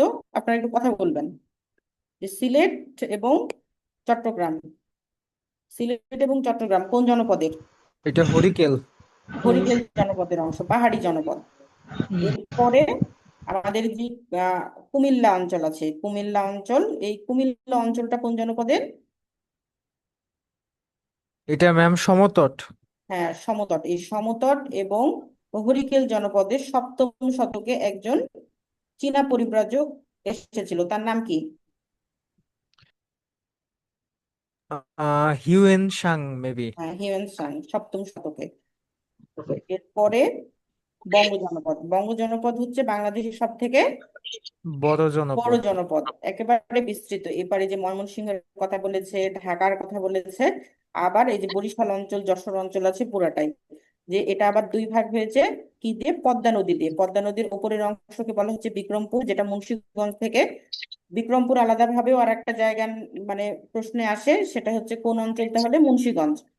আর নদীর এই পারে যেটা দক্ষিণ অঞ্চল, সেটাকে আবার কি বলা হচ্ছে, নদীর নাব্যতার কারণে নাব্য অঞ্চল। এই নাব্য অঞ্চলের মধ্যে একটা আবার হচ্ছে বরিশাল। এই বরিশালের নামকরণ আবার করা হয়েছে পরবর্তীতে কি, চন্দ্রদ্বীপ। শুধু চন্দ্রদ্বীপ। যখন চন্দ্রদ্বীপ আসবে অবশ্যই সেটা বরিশাল হবে। এই বরিশাল কিন্তু বৃহত্তর বঙ্গ জনপদেরই একটা অংশ। আবার যে নদীর ওই পারে আমরা বিক্রমপুরের নাম শুনেছি, ওই বিক্রমপুরও বৃহত্তর বঙ্গ জনপদের অংশ। আর এই গৌড়, গৌড় জনপদটা হচ্ছে বাংলাদেশের চাঁপাইনবাবগঞ্জ, আর বাকিগুলো হচ্ছে ভারতের পশ্চিমবঙ্গের মধ্যে পড়েছে। বরেন্দ্র এবং পুণ্ড কাছাকাছি, দুইটাই হচ্ছে করতোয়া এবং পদ্মা নদীর মাঝামাঝি অঞ্চলে। রাজশাহী আছে, বগুড়া আছে, দিনাজপুর আছে। তো বরেন্দ্র অঞ্চল গেল। আর পুণ্ড নিয়ে কিছু তথ্য ছিল। পুণ্ডকে কি বলা হচ্ছে, বাংলাদেশের সব থেকে প্রাচীন জনপদ। জনপদ। এবং পুণ্ডের রাজধানী হচ্ছে মহাস্থানগড়। মহাস্থানগড়। এটা কোন নদীর তীরে? এটা করতোয়া নদীর তীরে। হ্যাঁ, করতোয়া নদীর তীরে। করতোয়া নদীর তীরে। মোটামুটি ভাবে এটা জানলেই অনেক প্রশ্নের উত্তর দেওয়া যাবে জনপদ সম্পর্কিত। জনপদ থেকে কিন্তু প্রচুর প্রশ্ন আসে, যেমন হচ্ছে ওই যে পিএসসি প্রশ্ন করে, যেসব প্রাইমারি বা এনটিআরসি 11 থেকে 20তম গ্রেডের যে প্রশ্নগুলো থাকে, সেগুলোতে এই জনপদ থেকে প্রশ্ন আসে। একটা প্রশ্ন দেখবেন যে পেয়ে যাবেন। আজকে আমরা যতটুকু লেকচার করলাম, এখান থেকে একটা না, সর্বোচ্চ 4টা, সর্বনিম্ন 2টা প্রশ্ন পাবেন। যে কোনো পরীক্ষা দিতে যাবেন, আজকে যে 2টা টপিক করলাম, প্রাচীন বাংলার উদ্ভব এবং মানে বাঙালি জাতির উদ্ভব এবং হচ্ছে এই এই 2টা টপিক থেকে সর্বনিম্ন 2টা পাবেন, সর্বোচ্চ 4টা প্রশ্ন পাবেন যে কোনো পরীক্ষা দিতে গেলে।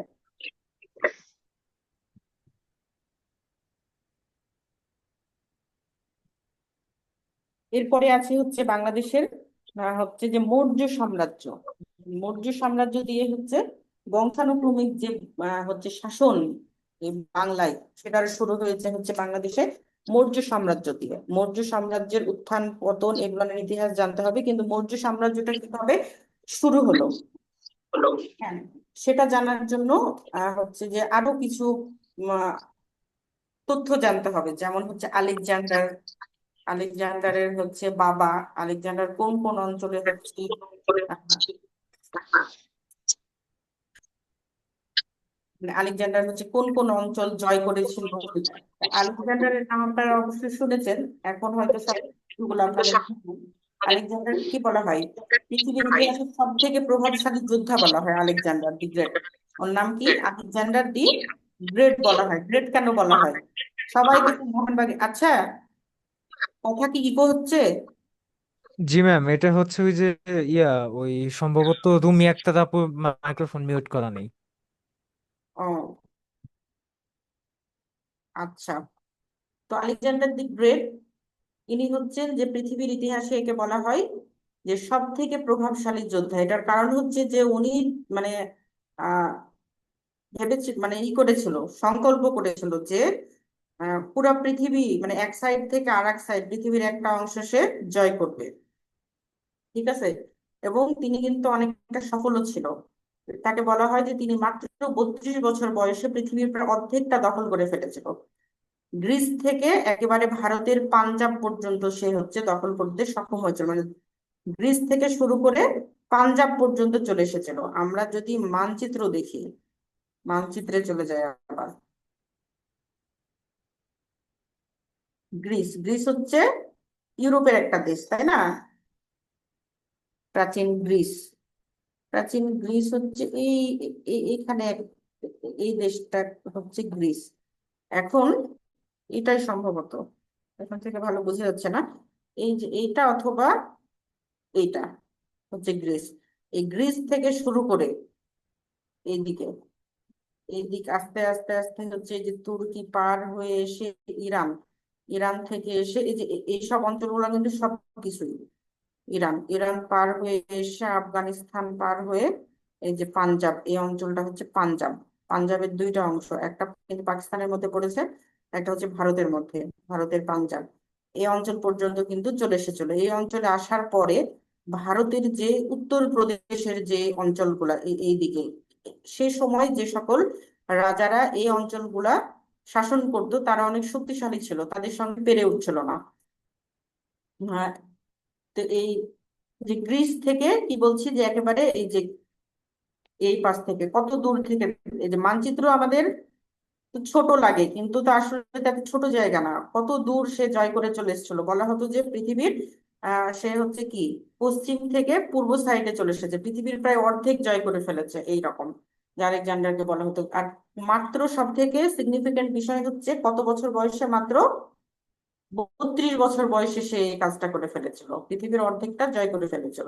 যে গ্রিস থেকে ভারতের পাঞ্জাব দখল করতে তিনি একটি যুদ্ধেও হচ্ছে হারেনি। এই যে পাঞ্জাবে যে পৌঁছেছিল, যতগুলা যুদ্ধ করে এসেছে, প্রায় 8 বছর সময় লেগেছিল এখানে আসতে, কিন্তু মানে এই যে গ্রিস থেকে পাঞ্জাব পর্যন্ত যতগুলা যুদ্ধ করে 8 বছরে, একটা যুদ্ধেও সে হেরেছিল না। ইতিহাসের এই পরাক্রমশালী যে যোদ্ধার কথা বলা হচ্ছে, এটা আনুমানিক হচ্ছে মানুষ, যে এটা তো 200 বছর আগের, এই 200 বছর পরেও এইসব কারণেই হচ্ছে আলেকজান্ডারকে আমরা মনে রেখেছি।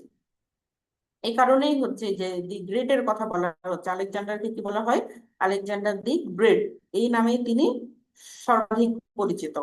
তো প্রাচীন এই যে আলেকজান্ডারের কথা বলছি, এই এই এই ছিল কি প্রাচীন গ্রিসের মেডিসন নামের একটা হচ্ছে সাম্রাজ্য ছিল, কি নাম?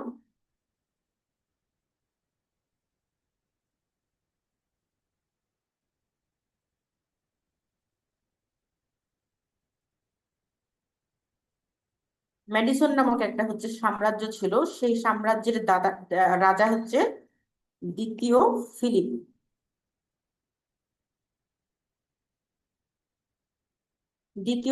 এই দ্বিতীয় ফিলিপের পুত্র আলেকজান্ডার দি গ্রেট। তাহলে আলেকজান্ডার দি গ্রেটের পিতার নাম কি?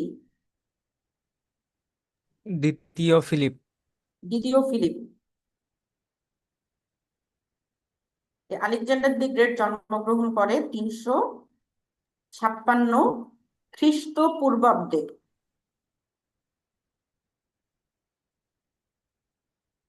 খ্রিস্টপূর্বাব্দে। এখন এই যে পূর্বাব্দ কথাটা, খ্রিস্টপূর্বাব্দ বা খ্রিস্টাব্দ, এই শব্দের মানে কি আপনারা জানেন? ওই যীশু খ্রিস্টের জন্মের পূর্বের অংশ, হ্যাঁ, সময়টাকে। যীশু খ্রিস্ট যে যে সময় জন্মগ্রহণ করে সেটাকে সাল গণনা শূন্য থেকে শুরু করা হয়। যীশু খ্রিস্টের জন্ম যেদিন একদিন, সেদিন ক্যালেন্ডারেও একদিন, যেদিন 1 বছর সেই দিনে হচ্ছে ক্যালেন্ডারের 1 বছর। আর তার আগের আবার উল্টা দিকে যাবে, এইদিকে যেমন 1 2 3 এভাবে যাবে, এইদিকেও 1 2 3। ঠিক আছে, যে আমরা ওই যে মাইনাসের করি না, যে 0 1 2 3, আবার শূন্যর ওই পারে তো মাইনাস হয়, -1 -2 -3 এভাবে যায় না? জি ম্যাম। যীশু খ্রিস্টের জন্মের সালও কিন্তু ওইভাবেই শুরু, যে তার জন্মের পর থেকে আমাদের ক্যালেন্ডারে আহ ইংরেজি যে সাল সেটা গণনা শুরু হয়। আর তার আগের গুলাকে বলা হয় তার জন্মের পূর্বে, মানে খ্রিস্টপূর্বাব্দে, এই কথাটা। তো তার এই যিশুর জন্মের আগের যে সাল, সেটা সেটা তো আস্তে আস্তে কমেছে, কমেছে না? যে আমি যদি জি। জন্মগ্রহণ করি 300 এই একটা সালে, এরপরে আমার যখন হচ্ছে যে 20 বছর বয়স হবে, তখন এই 300 থেকে কমে কত হবে, 200। 280। হ্যাঁ, 84 হবে। এরপরে যখন আমার বয়স আরো 50 হবে, তখন কি হবে, 250। জি যখন ম্যাম। 60 বছর হবে, তখন কি হবে, 200। 40। তো এই যে যখন আমরা আলেকজান্ডারের হিসাব করব, তখন এই জিনিসটা কিন্তু খেয়াল হবে, যে আমরা প্রথমে বললাম হচ্ছে 356 খ্রিস্টপূর্বাব্দে কে জন্মগ্রহণ করেছে, আলেকজান্ডার দি গ্রেট জন্মগ্রহণ করেছে। তার পিতার নাম ছিল দ্বিতীয় ফিলিপ। কোন সাম্রাজ্যের তিনি রাজা ছিলেন? মেডিসন সাম্রাজ্যের রাজা ছিলেন। 13 বছর বয়স, এই যে এই আহ আলেকজান্ডারের 13 বছর বয়স হলে রাজা দ্বিতীয় ফিলিপ কি করে, গ্রিক দার্শনিক অ্যারিস্টটলের নাম তো আমরা সবাই শুনেছি, তাই না? তাকে গৃহশিক্ষক হিসাবে হচ্ছে নিযুক্ত করে দেয়। তাহলে আলেকজান্ডারের গৃহশিক্ষক কে ছিল? অ্যারিস্টটল ছিল। এটাও কিন্তু প্রশ্নে আসে যে আলেকজান্ডারের গৃহশিক্ষক কে ছিল। 13 বছর বয়সে তার মানে শিক্ষার জন্য যে ইয়েটাকে বাস্তবিক যে জ্ঞান শিক্ষা অর্জন সেটার জন্য দার্শনিক অ্যারিস্টটলকে তার গৃহশিক্ষক হিসাবে নিযুক্ত করে দেয় আলেকজান্ডারকে, তার বাবা দ্বিতীয় ফিলিপ। তো অ্যারিস্টটল তাকে যে কোনো একটা বিষয়ে কিন্তু শিক্ষা দেয়নি। চিকিৎসা, দর্শন, নীতি শিক্ষা, ধর্ম শিক্ষা, বিতর্ক শিক্ষা, বিতর্ক বিদ্যা, কলা, কলা বলতে আর্ট যেটাকে বোঝায়, সবকিছু সম্পর্কে হচ্ছে তার শিক্ষা প্রদান করে, একটা প্রাথমিক শিক্ষা। তার মানে তার যে বেসটা তৈরি, সেটা কে তৈরি করেছিল? দার্শনিক অ্যারিস্টটল তৈরি করেছিল। দার্শনিক অ্যারিস্টটলের একজন ছাত্র অবশ্যই সাধারণ কোনো মানুষ হবে না, অসাধারণই হবে। তিনি কিন্তু ইতিহাসে অসাধারণ হয়েই আছে এখন পর্যন্ত। তো পিতা ফিলিপের মৃত্যুর পর মাত্র 20 বছর বয়সে তিনি মেসিডনের সিংহাসনে বসেন। তাহলে তার যখন বয়স 20 বছর বয়স ছিল তখন সে সিংহাসনে বসেন। তাহলে এটা থেকে 20 বছর পরে কত হবে? 300,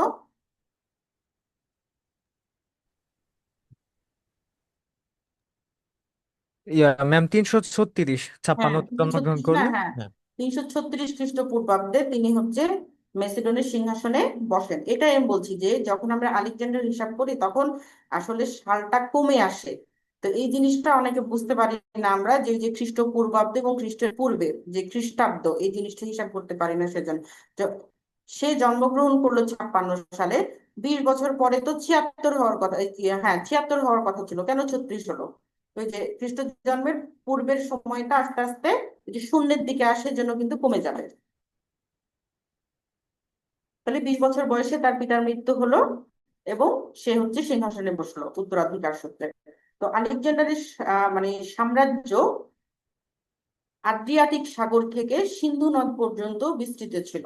আদ্রিয়াটিক সাগর বলতে যে গ্রীষ্মের পরে যে সাগরটা, ওটার নাম হচ্ছে আদ্রিয়াটিক সাগর। এবং সিন্ধু নদ কি পাঞ্জাবের ইয়াতে সিন্ধু নদ না? জি ম্যাম। এই যে পাঞ্জাবের শেষ আর সিন্ধু নদের শুরু। হ্যাঁ হ্যাঁ, পাঞ্জাব পর্যন্ত, মানে সিন্ধু নদ পর্যন্ত তার বিস্তৃত হলো। তাহলে আদ্রিয়াটিক সাগর থেকে সিন্ধু নদ পর্যন্ত তার বিস্তৃত ছিল। এই মহাপরাক্রমশালী আলেকজান্ডার দি গ্রেট ভারতবর্ষ দখল না করে ফিরে মানে তাকে মানে একটা মানে বিভিন্ন ইতিহাস গ্রন্থে বিভিন্ন রকম বলা হয় যে তিনি কখনো হারেনি, একটা বলা হয়। একটা বলা হয় যে তিনি ভারতবর্ষে এসে যুদ্ধই করেনি, ফিরে গেছিল বিভিন্ন অসন্তোষের কারণে। আবার বলা হয় যে তিনি যুদ্ধ করেছিল কিন্তু ভারতের রাজাদের সাথে পারেনি, তিনি ব্যর্থ হয়ে চলে যায়। তো এত বড় একটা হচ্ছে যে যোদ্ধা আলেকজান্ডার, তার ইতিহাসের সাথে পরাজয়ের নাম লেখা থাকবে না, সেজন্য ইতিহাসকে চেঞ্জ করে বলা হয় যে হচ্ছে আলেকজান্ডার তার জীবদ্দশায় কোথাও কখনো যুদ্ধে হারেনি। তো তার সময় তো আমাদের এই ভারতীয় উপমহাদেশে অনেক ভালো ইতিহাস গ্রন্থ রচনা করা হয়েছিল না, সেই কারণে যখন রেফারেন্স নেওয়া হয় পশ্চিমাদের বই থেকে রেফারেন্স গুলা নেওয়া হয়। তাই আমাদেরকে পড়তে হয় যে আলেকজান্ডার কোনোদিন কোনো যুদ্ধে হারেনি। যে এখানে যেসব কথাগুলা মানে আমাদের জানতে হবে, যে সেটা হচ্ছে যে ওই যে ভারতবর্ষ পাঞ্জাব পর্যন্ত আসলো, সে গ্রিস থেকে শুরু করে যুদ্ধ সময় লেগেছিল তাদের 8 বছর। এই 8 বছর সময়, এই যে দীর্ঘ সময়, এই সময়ে কিন্তু আহ, যুদ্ধ থামায়নি। মানে যেসব যোদ্ধারা এই সময় যুদ্ধ করেছে একটানা, তাদেরও তো একটা হচ্ছে রেস্টের দরকার আছে, বিশ্রামের দরকার আছে, মানসিক অবস্থা, পরিবার থেকে তারা দূরে, তারাও কিন্তু যুদ্ধ করার মতো মানসিকতা তাদের ছিল না। এই কারণে সৈন্যদের বিভিন্ন সময় সৈন্যরা হচ্ছে ফিরে যেতে চায়, সৈন্যদের বাধার সম্মুখীন হয়, বাধার কারণে তিনি ভারত দখল না করে ফিরে যায়। এরকম কথা আছে যে তিনি সৈন্যদের বাধার কারণে ভারত দখল না করে তিনি আবার গ্রিসে ফিরে যান।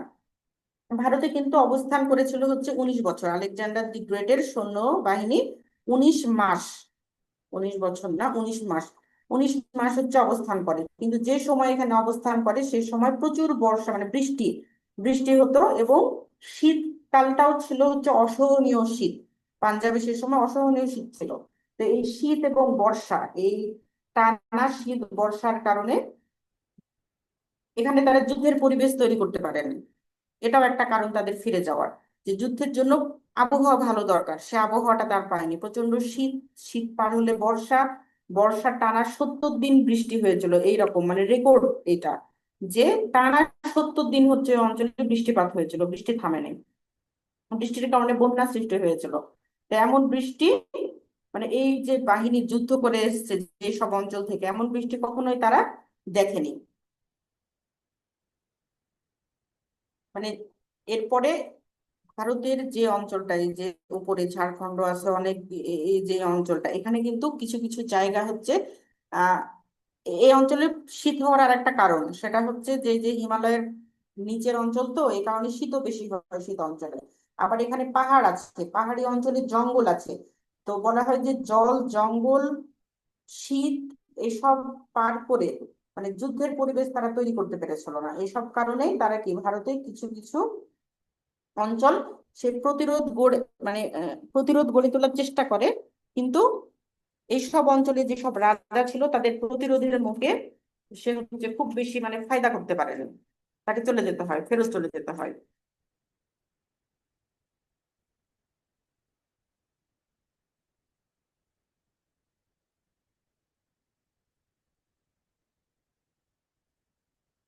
আলেকজান্ডারের কথা কিসের জন্য বলছি, আলেকজান্ডার আমাদের এখানে যখন এসেছিল, তো এখান থেকে যখন চলে গেল, যে 8 বছর যুদ্ধ যুদ্ধ করার পরে সৈন্যরা যখন ক্লান্ত হয়ে পড়েছিল, তখন এখান থেকে যে তারা চলে গেল, চলে যাওয়ার পরে তার একজন প্রতিনিধি এখানে পাঠিয়েছিল। সেই প্রতিনিধিটাই আমরা যখন মৌর্য যুগ পড়বো, তখন তার ওই প্রতিনিধিটার কথা আমাদেরকে জানতে হবে। এটার কারণে আলেকজান্ডারের কথা বললাম। তো আলেকজান্ডারের এ পর্যন্ত আজকে থাক, যেহেতু 10:30 বেজে গেছে। তো এর পরের দিন আলেকজান্ডারের পর থেকে আমরা যে আমাদের এই যে বংশানুক্রমিক যে আহ, শাসনামল, মৌর্য থেকে শুরু হবে। মৌর্য, মৌর্যর পরে কি আছে, মৌর্যর পরে যেমন গুপ্ত সেন, ম্যাম। গুপ্ত, মৌর্যর পরে গুপ্ত, তারপরে সেন বংশ, তারপরে পাল বংশ। এই বংশগুলো আমরা দেখবো। এগুলো শেষ হয়ে গেলে তখন মুঘল আমল, আহ মানে মুসলমানদের 1204-এর পরে মুসলমানদের যে শাসন সেটা দেখবো। এরপরে ইংরেজ শাসন, আস্তে আস্তে আমরা যাবো ইনশাল্লাহ। তো আপনারাও একটু পড়বেন বাসাতে, তাহলে রিলেট করতে পারবেন, তখন আরো সহজ মনে হবে, একেবারে নতুন মনে হবে না। যেহেতু শুরু করে দিলাম এই জায়গাটা, যতটুকু পড়ালাম এটা আপনারা পড়বেন। আর আরেকটা, আমি খুবই সরি, আমি আমার ল্যাপটপে যে সব এই যে নোটগুলা, এগুলো না আমি হোয়াটসঅ্যাপ দিয়ে পার করতে পারছি না, যে আমি কাউকে দিব, সে যে আপলোড দিবে সেটা আমি করতে পারছি না। কি যে হয়েছে, আমি আমার নিজের হোয়াটসঅ্যাপেও নিতে পারছি না, আবার ল্যাপটপে যে নাম্বারে হোয়াটসঅ্যাপ আছে এটা থেকে অন্য কাউকে আমি দিতে পারছি না। আমি আচ্ছা সবাইকে বলেছিলাম যে আমি ম্যাম, দিব লেকচার শিট। কোনো একটা সমস্যা হয়েছে, আমি বাসায় যাব, আমি তো বাসা থেকে অন্য জায়গায় থাকি চাকরির জন্য। তো বাসায় গেলে আমার বাসায় ভাই আছে, সে হয়তো কি সমস্যা হয়েছে বুঝতে পারবে, তারপরে আমি দিতে পারবো। আচ্ছা ম্যাম, আপনি এই ফাইলটা ক্লোজ করেন তো, ক্লোজ করে। বুঝতে পারছি না। এই ফাইলটা আপনি ক্লোজ করুন, মানে ফাইল থেকে বেরিয়ে যান। কেন? ফাইল থেকে বেরিয়ে এটা কপি করে সেই পাথটা যদি আমাদের হোয়াটসঅ্যাপে দিতে পারেন ম্যাম, সেই সে পথ থেকে হ্যাঁ, আমি চেষ্টা করেছি, কপি করে চেষ্টা করেছি, হোয়াটসঅ্যাপে যে আবার হোয়াটসঅ্যাপ থেকে সরাসরি ডকুমেন্ট নেওয়ার চেষ্টা করেছি, কোনোভাবে এটা হচ্ছে না। দেখাচ্ছে যে ফাইল ট্রান্সফার্ড, কিন্তু আপলোড হচ্ছে না। ও সেক্ষেত্রে আমার মনে হয় ফাইলের জিমেলে সাইজ একটু দেওয়ার, যেমন বেশি জিমেলে বড়, দিতে পারেন, মানে কারো মেইলে পাঠাইলে অনেক কারণ সময় পঁচিশ হোয়াটসঅ্যাপে জিমেলে দেওয়ার তাহলে পর দিয়ে যায় না। চেষ্টা করে দেখবো। 25 MBর উপরে তো ফাইল ট্রান্সফার হচ্ছে, হয় না সাধারণত। 25-এর বেশি হলে যায় না। না ম্যাম, ওইটা ম্যাম ওই ইমেইলের বিষয়ে বলা হচ্ছে যে ইমেইলে ফাইল লিমিট কিন্তু হচ্ছে। এটা যাবে তো, আমি তো হচ্ছে ল্যাপটপে অন্য জায়গা থেকে বড় বড় ফাইল নিয়েছি, এর থেকেও বড়, সেখান থেকে ছোট ছোট করে আমি এই লেকচার গুলো তৈরি করেছি। সেক্ষেত্রে করতে পারেন ম্যাম, যে একটা গুগল ক্লাসরুম তৈরি করে সবগুলো সবগুলো লেকচার একসাথে আপলোড করলে আমাদের কাছে পাসওয়ার্ডটা দেবেন, সেক্ষেত্রে আমরা সেখান থেকে ডাউনলোড করতে পারবো। আচ্ছা, হ্যাঁ কোনো ম্যাম, একটা গুগল ব্যবস্থা অবশ্যই ক্লাসরুমে হবে। আপনি আপলোড দিলে ওখান থেকে আবার অন্যরা ডাউনলোড করার সিস্টেম আছে। আচ্ছা ঠিক আছে, তাহলে সেটাই করতে বলবো। আচ্ছা, তাহলে আপনারা ভালো থাকেন আর পড়াশোনা করেন। আমি কিন্তু শুক্রবারে সাম্প্রতিক নিয়ে ক্লাস নেব। সাম্প্রতিক নিয়ে ক্লাস নেব, আপনারা একটু প্রস্তুতি নিয়ে আসবেন। যে সকল বিষয়গুলো হচ্ছে আহ সাম্প্রতিক ইস্যু হিসাবে আপনাদের জন্য গুরুত্বপূর্ণ সেগুলা, তার মধ্যে আমি কিছু টপিক আপনাদেরকে বলেও দিতে পারি।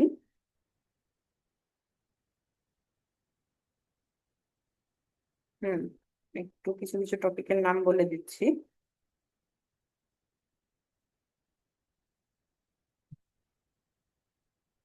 যেমন হচ্ছে বাজেট দেখবেন, ঠিক আছে?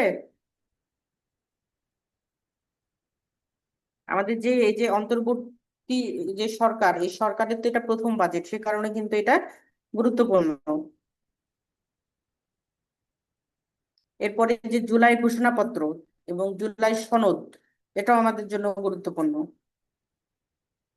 এরপরে হচ্ছে ও বিভিন্ন পরীক্ষায় কিন্তু টাকা নিয়ে প্রশ্ন আসে। আমাদের যে নতুন টাকা নিয়ে কি রং, কোন টাকায় হচ্ছে কোন ছবি দিয়েছে, প্রত্যেকটা টাকায় কিন্তু এখন ছবি চেঞ্জ করে দিয়েছে।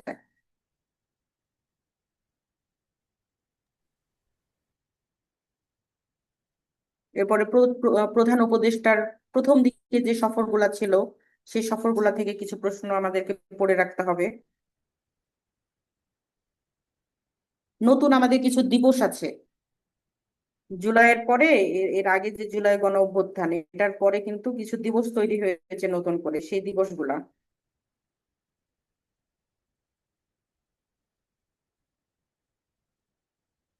এরপরে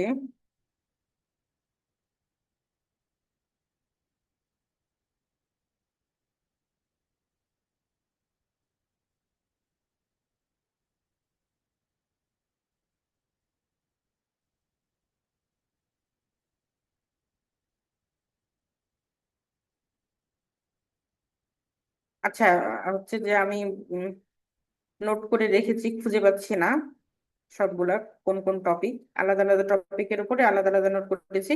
তো আপনারা সবাই কিন্তু সেই দিন থাকবেন। আমি বিস্তারিত ভাবে বাংলাদেশ এবং আন্তর্জাতিক, সেদিন আন্তর্জাতিক ক্লাস হলো, দুই টপিকেরই আমি হচ্ছে আহ যে রিসেন্ট গুরুত্বপূর্ণ বিষয় সেগুলো নিয়ে আলোচনা করব শুক্রবারে। তো শুক্রবার পর্যন্ত ভালো থাকেন, পড়াশোনা করেন। সবার জন্য শুভকামনা। শেষ করছি। আসসালামু আলাইকুম। ওয়ালাইকুম আসসালাম ম্যাম, ভালো থাকবেন। আচ্ছা।